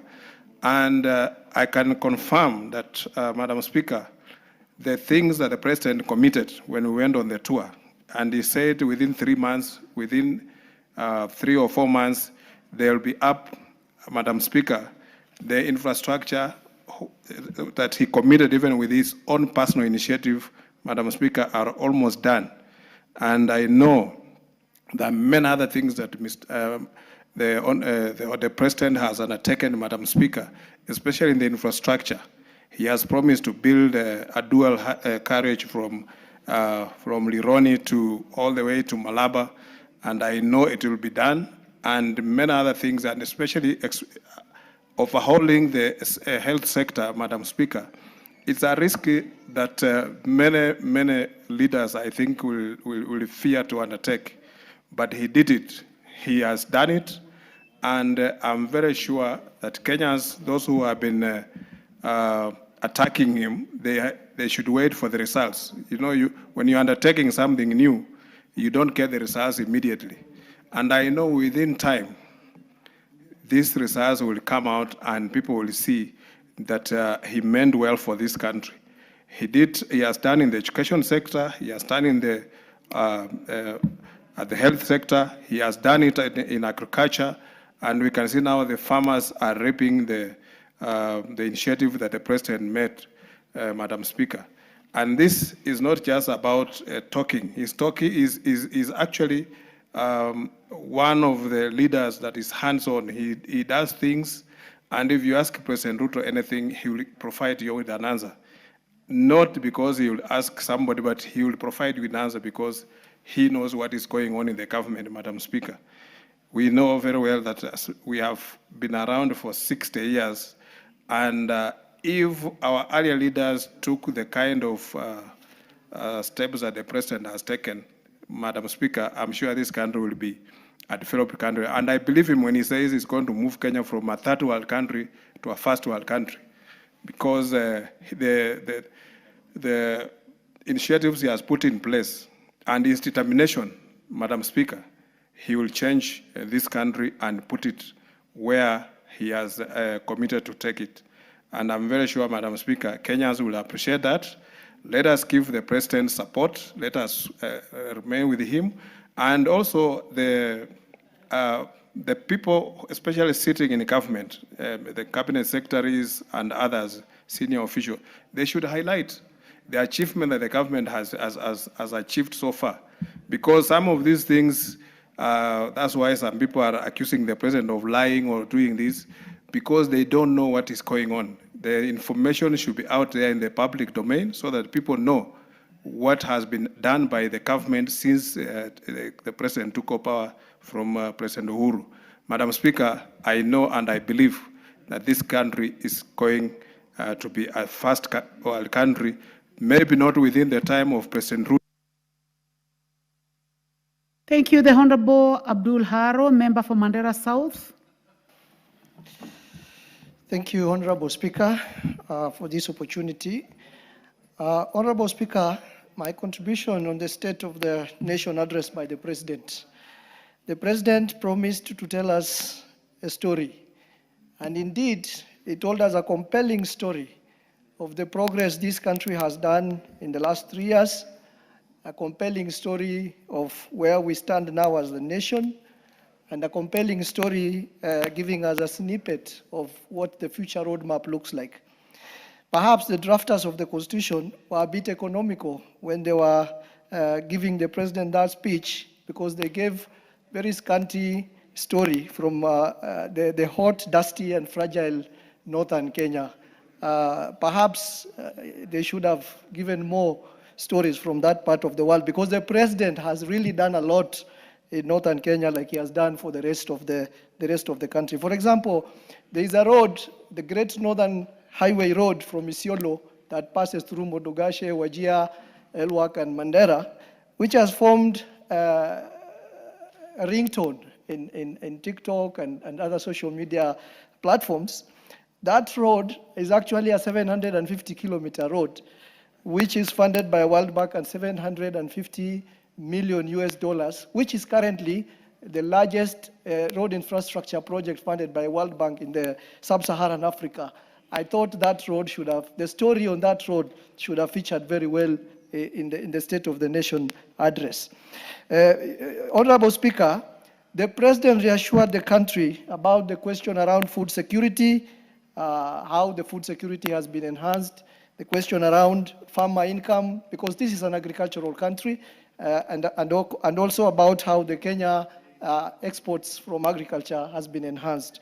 The president actually mentioned about the progress we have done in the tea industry, the coffee industry, the edible oils industry. He mentioned about the cotton production, coconut production. And for the first time, or rather, apart from last State of the Nation address, in this address, the president featured the question of livestock, which is actually a backbone of for the people from northern Kenya, which actually forms 85% of this country. The president told us actually the livestock value chain, where leather exports have increased by 56%, now standing at 2.5 billion per year. Leather shoe production locally has risen to about 11 million pair of shoes produced every year. The president has talked about our beef production and value now standing at 12.9 billion. And of course, the dairy has doubled. The dairy production has doubled because of various interventions by government and now stands at 9.4 billion. Honorable Speaker, the other thing the president mentioned in terms of agriculture and the future is the question of food production agenda through expanded modern agriculture through irrigation. And the president mentioned very clearly that we will not allow the clouds to determine whether our people eat or do not eat. And with that, I think he mentioned that the government is planning to do 5 mega dams for irrigation, particularly in Asals. And one of the dams I'm happy to mention is in my county, which is the Malkamari Dam. And then the other dams, like for example, the Basilinga Dam in Isiolo was also mentioned. And the Sigli Dam in Garissa, the other dam in Machakos was mentioned. Yatta, that is Yatta Dam. The other dam in Narok was mentioned. And the other dam in Elgeyo Marakwet was also mentioned. I think if those dams are done, the food production question would be a big thing.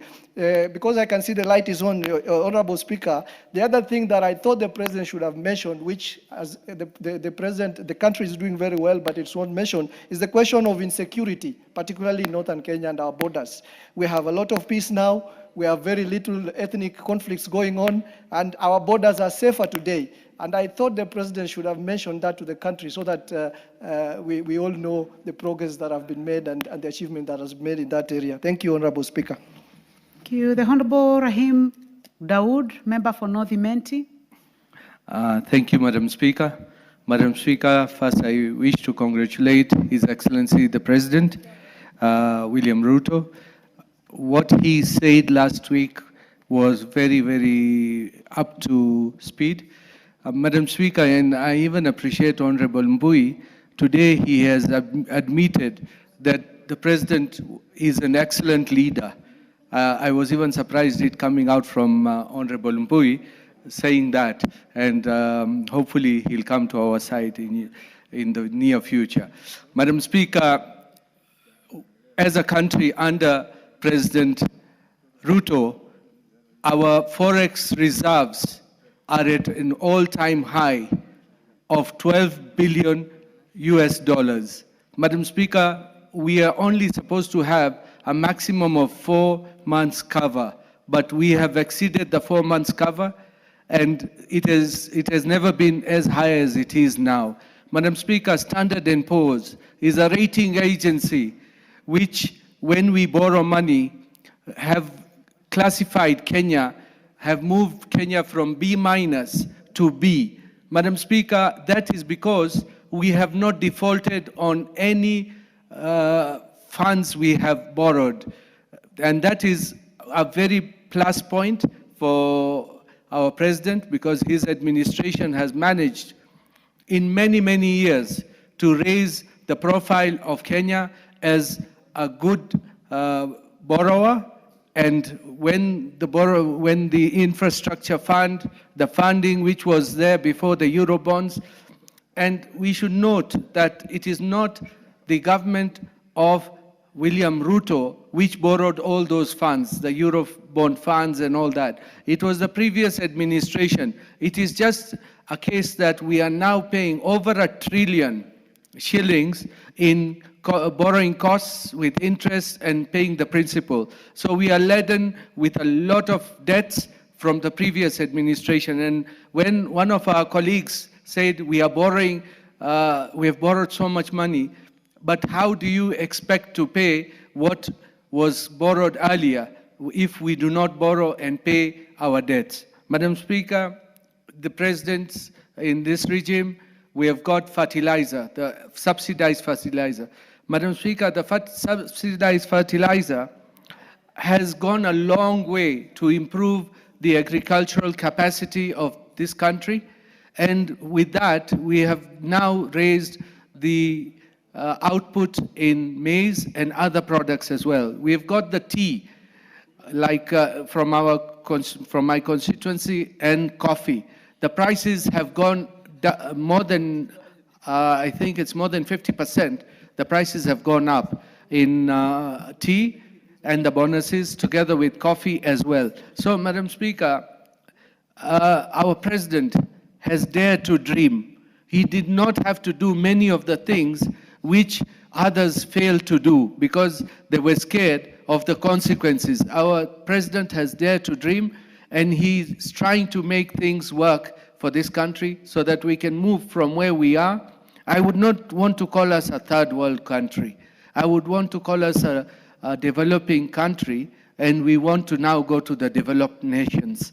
We should be in those categories, because when we say third world, we are just being right at the bottom, and which we should not. I think we should be above that. Madam Speaker, the other thing which this regime has done has employed 76,000 teachers.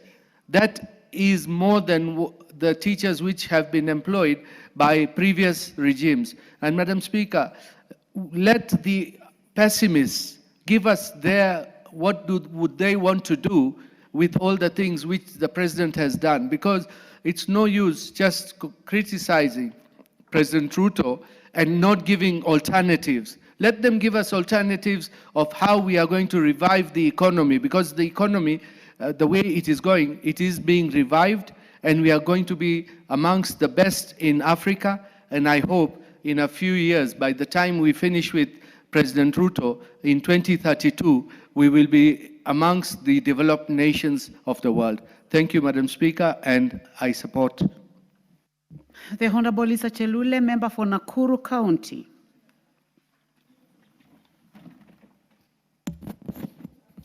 Asante sana our speaker kwa kunipatia nafasi pia nichangie taarifa ya president wetu ambaye tuletea taarifa yake wiki iliyopita, na ni taarifa ambaye ilifurahisha wananchi wote wa Kenya kulingana na kazi ambaye amefanya kwa wakati fupi sana.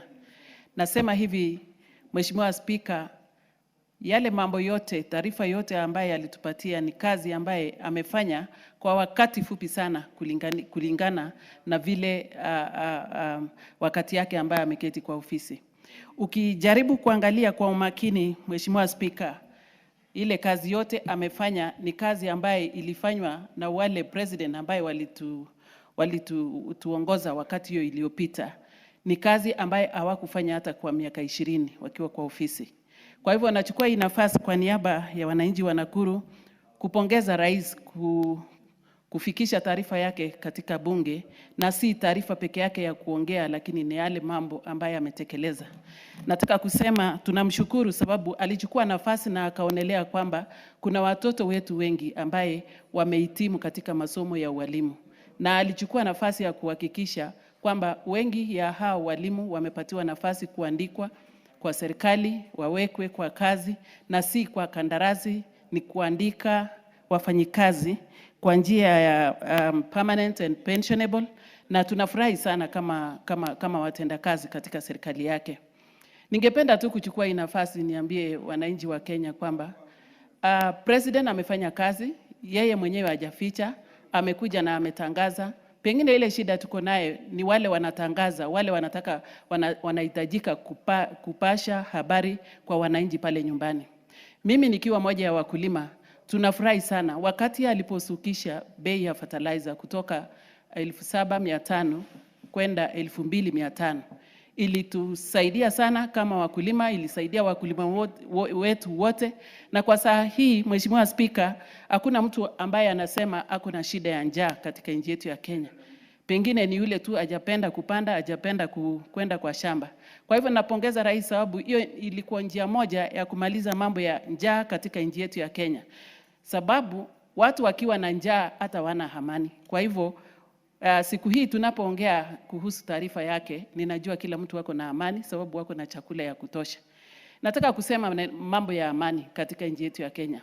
Kama kuna president ama kama kuna kiongozi ya nchi ambaye ameunganisha Kenya mzima kwa wakati yake ya uongozi, wakati alipokuwa naibu wa rais, aliunganisha nchi yetu ya Kenya. Wakati huu akiwa rais wetu, tunashukuru Mungu sababu alimpatia nafasi, ameunganisha nchi yote. Hajawahi fika wakati anasema sehemu hii atinisi kupata kura, sehemu ile nilipata, lakini ameunganisha Kenya. Kwa hivyo mimi nikiwa mpenda amani katika nchi yetu Kenya, nataka kuchukua hii nafasi niseme heko rais yetu. Wewe umetuunganisha, wewe umeleta amani, wewe umekuwa uso ya nchi yetu ya Kenya. Mheshimiwa Spika, nataka kuongea juu ya vile amekuwa na hacha sana kuhakikisha tumepanda miti ambaye tulikuwa tumepoteza uso yetu ya mambo ya miti, na amepanga kwamba katika wakati yake ya uongozi atahakikisha amepanda miti milioni 30 ama milioni 30. Na kwa wakati huo amesema atafanya hiyo kazi katika wakati fulani. Ako na mpango ya kuboresha nchi yetu ya Kenya. Akisema kweli anataka kuhakikisha kwamba badala ya kununua vitu kutoka nje, sisi tutakuwa tukiuza vitu zetu, bidhaa zetu, kama ni products ama kama ni mambo ya chakula, hatuwezi tena kutegemea yale chakula ambayo inatoka nje. Akisema hivyo kama kiongozi yetu, ningependa kuomba wananchi wa Kenya tusimame na yeye kwa maombi, tusimame na yeye kwa kazi. Wale watu ambaye wanategemea mambo ya ukulima waende kwa shamba. Nataka kusema wameboresha sekta sote katika agriculture. Ameboresha mambo ya maziwa, ameboresha wakulima wa chai na ya kahawa. Bei imeboreshwa. Hiyo ndio inafurahisha mkulima. Na ninapoongea juu ya mkulima, naongea wale watu ambaye wako wengi katika nchi yetu ya Kenya.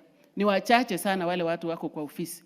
Wacha niongee tu juu ya wakulima sababu hawa wakulima ni wengi sana katika idadi yetu ya nchi yetu ya Kenya. Kwa hivyo nataka... Asante. Mheshimiwa Catherine Omanyo, ulizungumzia swala hili jana, kwa hivyo utaweza kuzungumza tena. Nitaenda moja kwa moja kwa mbunge wa Lafey ambaye ni Mheshimiwa Mohamed.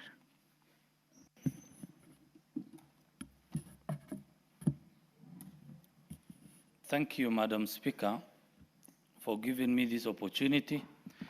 I rise to contribute to the State of the Nation address by His Excellency the President. Madam Speaker, I want to go on record by thanking the Kenyans who have elected His Excellency the President of the Republic of Kenya, because the President address was one of the best address ever delivered to the Kenyans, Madam Speaker. Madam Speaker, the President went ahead and unite Kenyans and give us a broad-based government, a government that is really delivering to Kenyans. Madam Speaker, His Excellency took a bold decision. If you see the issue of housing, today, if you go through all the constituencies in this country, Madam Speaker, you will find a housing project going on. This housing issue is not only giving a decent house to Kenyans, but it is also a job creation to Kenyans. If you don't find a housing, you will find a modern market or ESP market, electricity, roads, and all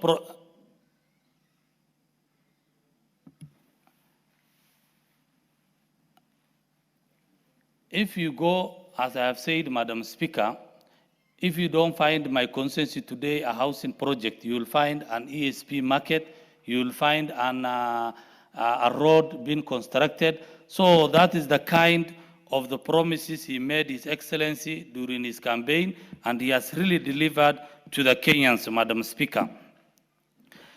Madam Speaker, many Kenyans are debating today by telling Kenyans that the data given by His Excellency the President, which data is correct, the one of the President and the one of the KNPS. At least we are in a place that at least we have made a progress, that Kenyans are making now debate of the progress made by His Excellency the President. Madam Speaker, I come from a region that has been a region that for so long has been denied the issue of ID. We have been discriminated. But I want to thank to His Excellency the President. He has made a bold decision and said Kenyans are one. There is no region A, region B. Now we are enjoying the fruits that the other Kenyans, the other regions are enjoying, courtesy of His Excellency the President, and I want to thank His Excellency the President. That is why if you see a single project being taken to Northern Eastern, today Kenyans are making funny about that. If you remember, Madam Speaker, on February when His Excellency the President visited that region, the Northeastern region, he has announced to the Kenyans and the region and the Northeastern region that starting from Siolo to Mandera, he will make sure before his term ends, he will tarmac that road. Immediately the Kenyans took fun because they never believed that this will happen. If you see the issue of teachers' employment, the region that I come from, Madam Speaker, before was a region that has been other Kenyans were being employed there. They create an insecurity issues. They will be recalled, the teachers, so we have been suffering. So we thank to His Excellency the President today, this decision that he has taken of teachers' employment, we are benefiting it. The issue of securitization, despite Kenyans despite the Kenyans criticizing this issue of securitization, Madam Speaker, but it is really working because the contractors are now back to the roads because of that securitization. Madam Speaker, with the issue of SHA, the members of... Thank you. The Honorable Mary Emase, member for Teso South. Thank you, Madam Speaker, for the opportunity to contribute to this motion. From the onset, I also join my colleagues in thanking the President for a great speech on the address of the status of the nation. Madam Speaker, I was watching the address, the President addressing the nation in Washington, in New York, and I was like, wow, what a great speech. That is my President. Honorable Speaker, when I want to tell Kenyans is that when the President says he wants to put Kenya to its rightful place on the map of the world on matters development, he doesn't only mean it, but he's walking the talk, as I will demonstrate shortly. Honorable Speaker, I have listened to some of my colleagues, the doubting Thomases, trying to actually demean and downplay the speech of the President on the national address. And I want to say, it probably is for reasons known to themselves, probably it's because of where they are coming from. But for some of us who are coming from regions which have never seen development, and have seen development today, we have tarmac roads being done in Teso South, in Busia County. We are seeing huge water projects. We are seeing institutions. Teso South did not have a single college or university or institution of learning. Today, we are proud that we are also part of Kenya. I want to say, Hongera Rais. Honorable Speaker, from my little knowledge in finance and economics, I know that for you to grow a nation, you must look at human capital. I'm talking about education and skills of your people. You must look at physical capital. That is the infrastructure, which includes the roads and technology.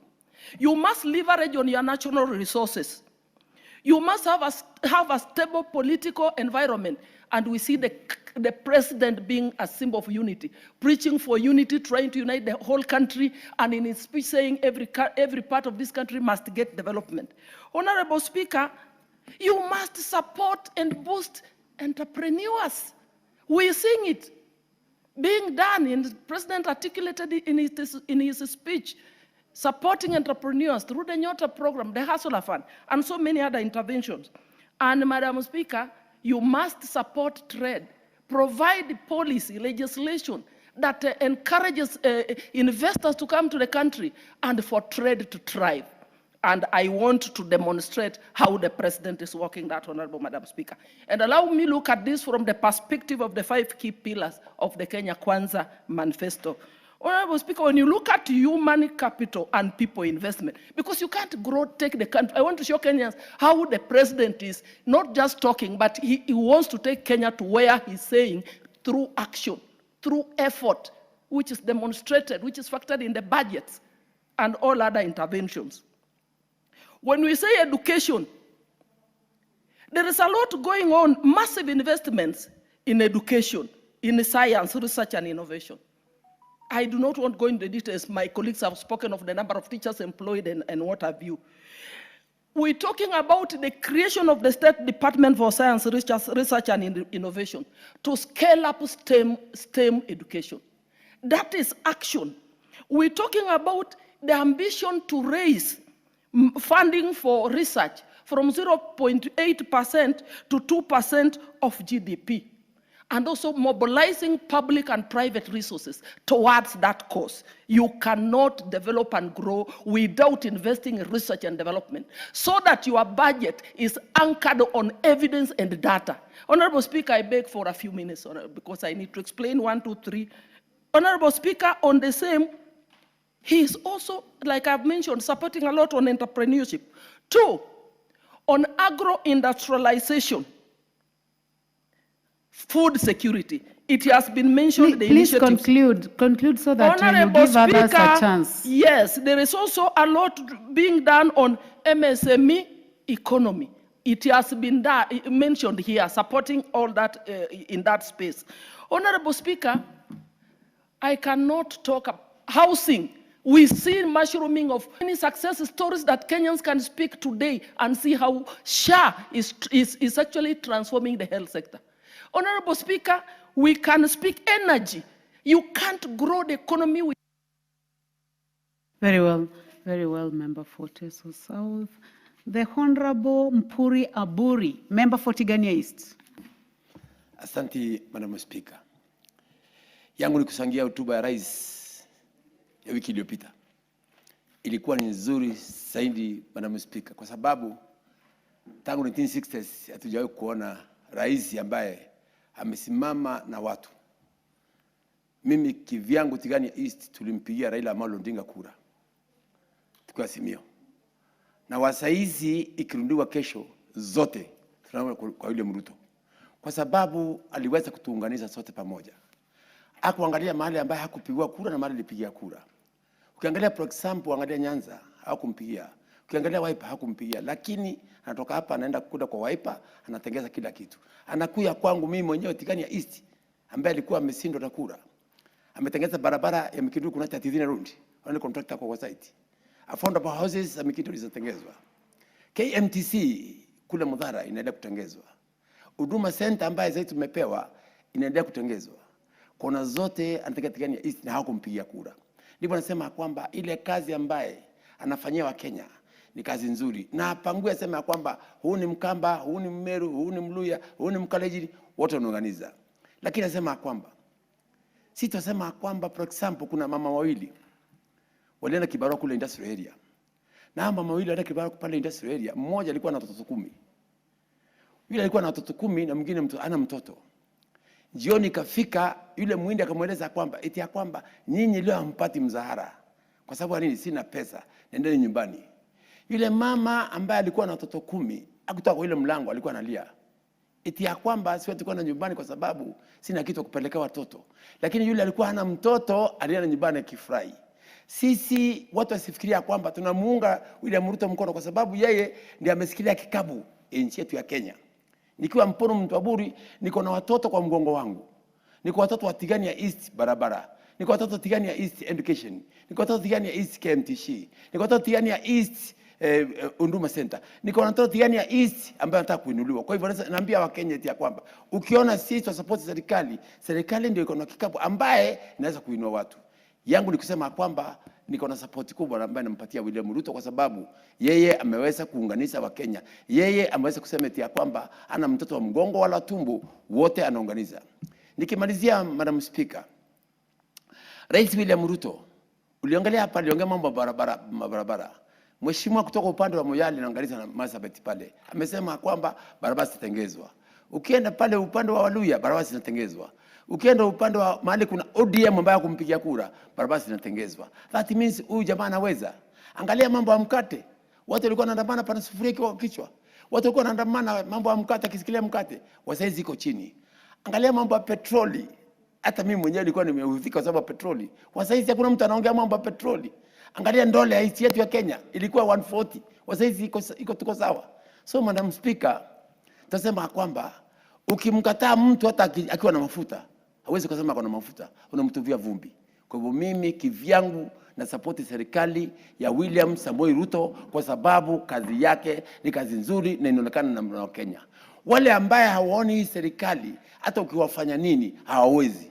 Na wale ambaye hawaoni hii serikali walikuwa kwa wakati ule 1992 tuko na history ya Molo. 1992 tuko na history ya Molo bila hata ndugu misali. 1994 tuko na history ya Mama Matiba, ile kazi ambayo ilifanywa na Mandio na wanajulikana. Kwa hiyo Madam Speaker, sisi hatutaki vita, tunataka amani katika nchi yetu ya Kenya, tunataka kuunganisha wa Kenya, tuwe pamoja kwa sababu Kenya ni moja. Asante Madam Speaker kunipa nafasi hii. Thank you so much. Asante sana. Mheshimiwa Joshua Mwalio, member for Masinga. Thank you very much, Madam Speaker, for this opportunity that you have given me to be able to say something on the state of the nation address by His Excellency Honorable William Samoei Ruto on 20th November 2025. I want to start by saying that the President is the vision bearer of this country. And everybody that listened to him, he saw that he can take this country very far, given the opportunity and the space to be able to address the Kenyans, to be able to work for the Kenyans, and to be able to develop this country. What I see in the President is a man that has a vision that is in him, and he is able to do extraordinary things. The money that we are seeing that is developing this country had been there since time immemorial, but things were stagnant. Projects were coming, were being stalled, but now we can see things are moving in a speed that we have never seen before. Having brought back the broad-based government, now everybody is getting a share of what they deserve, whether you are in the opposition, whether you are in which corner of the country, you are getting a share of the cake of this country. So there is goodwill in this president. And that is what we need to see and support. We cannot miss people that criticize. We cannot miss people that don't see anything that is being done well. But people, we shall still live with them. But as long as the president has the vision, we shall be able to go very far. I want to say that since the president took over, in 2022, the inflation was 9.6 as it was in his report. And now, as of October, the inflation was 4.6. That is a big drop. And it is able to help our people, because as long as the inflation is very high, then everybody will have a problem. Even purchasing power will not be there, because anything is, all their money is being consumed by the high inflation. Again, the president has been able to do even projects where there is opposition. All the constituencies are not, they are not left out. Whether you are in opposition, whether you criticize him, it is a Kenyan constituency. And therefore, all the people that live in that constituency, they are voters and they are Kenyans. And they have not been left out. The super highway that the president had started earlier, we can see that even in our constituencies, the ICT hubs are coming up. They are being equipped so that our young people who cannot fit in all the jobs can be able to sit there and they are living from the online jobs, be able to help themselves, be able to do whatever they are unable to do without a job. Talk about the agriculture, the fertilizer, which was very high, now it is low. Even me, I'm a benefit of that fertilizer. I'm able to get, I was able to get my number, and the fertilizer comes, and then we are notified. And we get the fertilizer at 2.5, so that we can produce a lot. The last but not the least, the nyota. The young people are able to get money through the nyota, which was launched the other day. And they are going to be able to, by the end of the year, in 5 years, they will have gotten 820,000 young people working with the money that has been given by the Nyota initiative. So let's support the president, because the vision that he has will take us very far to the first world, as he had been able to promise. Thank you very much. Thank you. The Honorable Joseph Lel Mengit, member for Mgwen. Thank you, Honorable Speaker. First, I want to congratulate and thank the President for his State of the Nation address that he gave recently. His role as the head of state is steering the country into the right direction. And they say, the Bible says, where there is no vision, especially in leadership, people perish. But we thank God for giving us the president, that he has the zeal, he has the power, and he has the strength, and also very intelligent in driving the agendas of this country and putting everyone in mind, from the young ones to the old. Honorable Speaker, first, I want to say the State of Address, Nation Address was just an enhancement of the Kenya Kwanza's plan that is in place. And he measured mostly on the the 4 pillars, on food security, on roads, energy, and health, and additionally on education. Honorable Speaker, for any country to have an economic growth, we have to focus on these sectors, on food security, on roads, energy, and health, including education. Honorable Speaker, from his address, this was just an enhancement whereby we see the greatest problem we have in this country is oversupply of human resource or unemployment. We have qualified team and everything. But these people, especially the youthful generation, cannot get these jobs without the country intentionally spurring economic growth. And on this plan on issues of food security, the president was categorical in mentioning the creation of several dams across the country. In essence, we will have secured issues of food security and also on job creation to allow our youth work on this, exercise their knowledge, and also earn a living. Honorable Speaker, he also mentioned on issues of roads. Roads is a thorny issue, bad roads across the country. especially the congestion that we have along the Mombasa up to Malaba highway. Recently, people were stuck on the road. You would spend almost a whole day from here in Nairobi to Eldoret. So that was a plus for Kenyans, and we should celebrate the plans that the president has for us, including the roads back home in our various constituencies. I'm happy because we've waited for too long for the Kapsabet town, which is in Mgwen. We're yet to get the roads. Issues was on funding.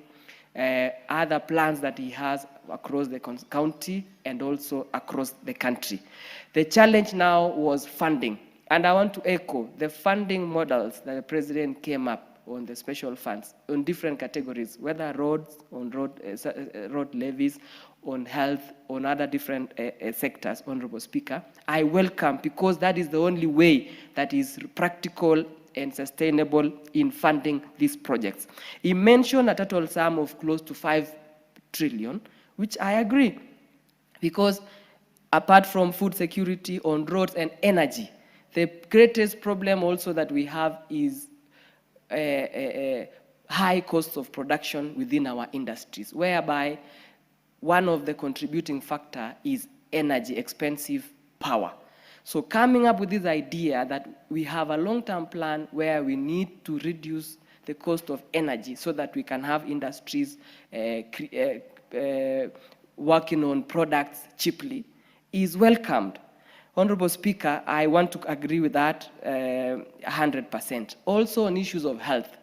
Health, you see how SHA has been created, and currently, Honorable Speaker, for people to appreciate this is we have high registration of SHA members, more than close to 25 million. And initially on NHIF, Honorable Speaker, there were close to 4-5 million registered members. However, we have streamlined, the government has streamlined the issues of SHA to benefit everyone, Honorable Speaker. It doesn't discriminate anyone. Those who have less money, those who have high money, how the president has structured on issues of SHA, I can see it's benefiting my people back home, and Kenyans are happy. Thank you. The Honorable David Mboni, member for Kitwiru. Thank you, Madam Speaker. Let me also say one or two things on this report by the President. And I think it was a good report, despite the inconsistency in data. And I don't know who is giving him wrong data or inconsistent data. Mr. Speaker, one thing I liked about this report is the proposal to invest or to put in 5 trillion Kenya shillings to infrastructure. And here infrastructure will include roads, electricity, and of course water supply in the country. And this is a very good thing. But I was wondering, I just been wondering in this country, we used to have Vision 2030, which is the economic blueprint, which of course we are not being following, because during the last regime, we came up with the Agenda 4, and this regime we came up with the better, that is bottom economic transformation agenda. But I think when you look at the Vision 2030, it was very, very well structured. There were very good proposals in that economic. Honorable Mwalika. Yes. It's bottom up. Bottom up. Now, the moment you call it the bottom economic agenda, you may lose. Bottom up economic transformation agenda. Yes. Thank you for that one. So, yeah, when you look at the Vision 2030, you know, it is very good proposals. We had industrial zones, and I remember because I was part of the Vision 2030 group. I remember we used to have, we had proposed to have industrial parks. There was one which was supposed to be in Keno. And you remember we have a proposal to do a Grand Force Dam in Tana River. These are mega projects. So I propose that going forward, and to include the proposal by President, which is very good in terms of infrastructure, we need to have economic blueprint, because the Vision 2030 is ending in 2030. And when you talk with the Treasury, it's like they don't have any plan to have a blueprint. Because you see, a blueprint is a planning document, a long vision for the country. So even if after some time this regime is not there, the next regime will follow that, and it's going to help this country. So that's one thing I realized that we require. Madam Speaker, the issue of inflation is very good that inflation has gone down, but the real wage has gone down to 12.5%, according to Kenya National Bureau of Statistics Economic Survey 2024. One thing which has made the real wage to go down is the taxations, the rate of taxation in our salaries and our income. It has really very good. It has really messed up our disposable income, and therefore, as a country, we need to relook at tax. Not only tax to individuals, but tax to businesses, which is crippling the businesses. Madam Speaker, 2 weeks ago or 3 weeks, 2 weeks ago, I was with the chairman of KRA. There's something called e-teams. When you supply something, immediately supply something, and you raise an invoice, KRA also send you an invoice to pay their taxes. And if you supply to government, as you know, government takes long to pay. They start imposing penalties and everything. And therefore, at the end of the day, they remove your tax compliance. And that you cannot be able to even do any other business with that company or invoice another government. So we also need to look at the issues of taxation, issues of pending bills, which are actually crippling the businesses. Mr. Speaker, something before you, something very important. Yesterday, Governor Osendobango was here with the public debt. And he said, we are reaching the level of debt distress. In fact, that's something which need to be very careful. Debt distress is a situation whereby you cannot meet our debts. You remember Ghana, Zambia, there's that kind of thing. And immediately we show signs we cannot pay our debts. We are done. I met in Zambia sometime 2003, and the minister was crying because he had not paid salary for 6 months. So immediately you show that you can't pay, even as an individual. So therefore, we need to do fiscal consolidation. Thank you. The Honorable Beatrice Elachi, member for Dagoretti North. Thank you, Madam Speaker. I also rise to support the report and the address of the President. Madam Speaker, I'll be very brief. To really thank him and to appreciate that since the time of His Excellency, our third President Kibaki, and after the Vision 2030, I think each president has come in and ensured he picks up the pillars of Vision 2030 and moves with it.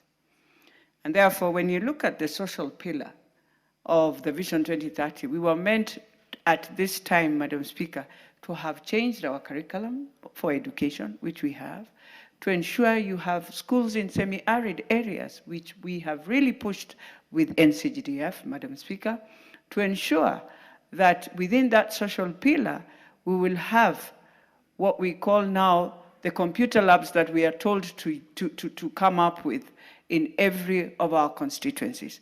And therefore, even as we speak to the President, we must ask ourselves from the county levels, what are we doing with Vision 2030, starting with the governors, Madam Speaker, so that that growth is not about just the national government. It was meant for Kenya. And we have some functions that were in Vision 2030 that are supposed to be done also by county governments. Madam Speaker, I was in Turkana. I would tell you I felt very sad that 14 billion since we started devolution has been there. People are still crying for water, Madam Speaker. People are still in hunger. I am like, why can't the governors, I'm just giving an example using Turkana because I was there, just do something for their people, even if you do not do anything else, but just give your people food and water. Madam Speaker, to the economic pillar, on the Vision 2030, and I'm putting this based on the address of the President, because I've had so many people saying the vision has been left. No, the vision is within what the President is bringing.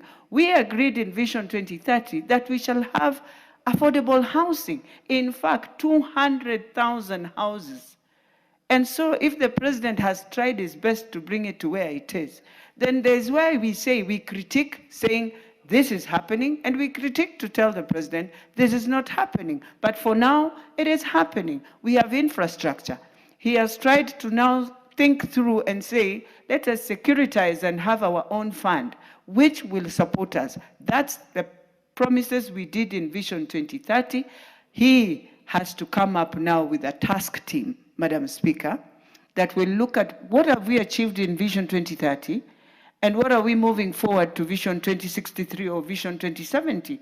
And so start that task force so that by vision, when we come to the year 2030, we are able to say we have a blueprint that moves us forward. That is what we've done in the UN when we were doing the Millennium Development Goals, Madam Speaker. We moved with the SDGs. And so it is a matter of ourselves as a country to say we need a task force. The task force will tick and critique the boxes of what we have achieved, what we have not achieved, and move. Lastly, Madam Speaker, in all this, we talk of corruption. And when we talk of corruption, I realize all of us Kenyans forget that we are the ones in the different sectors that are doing this work.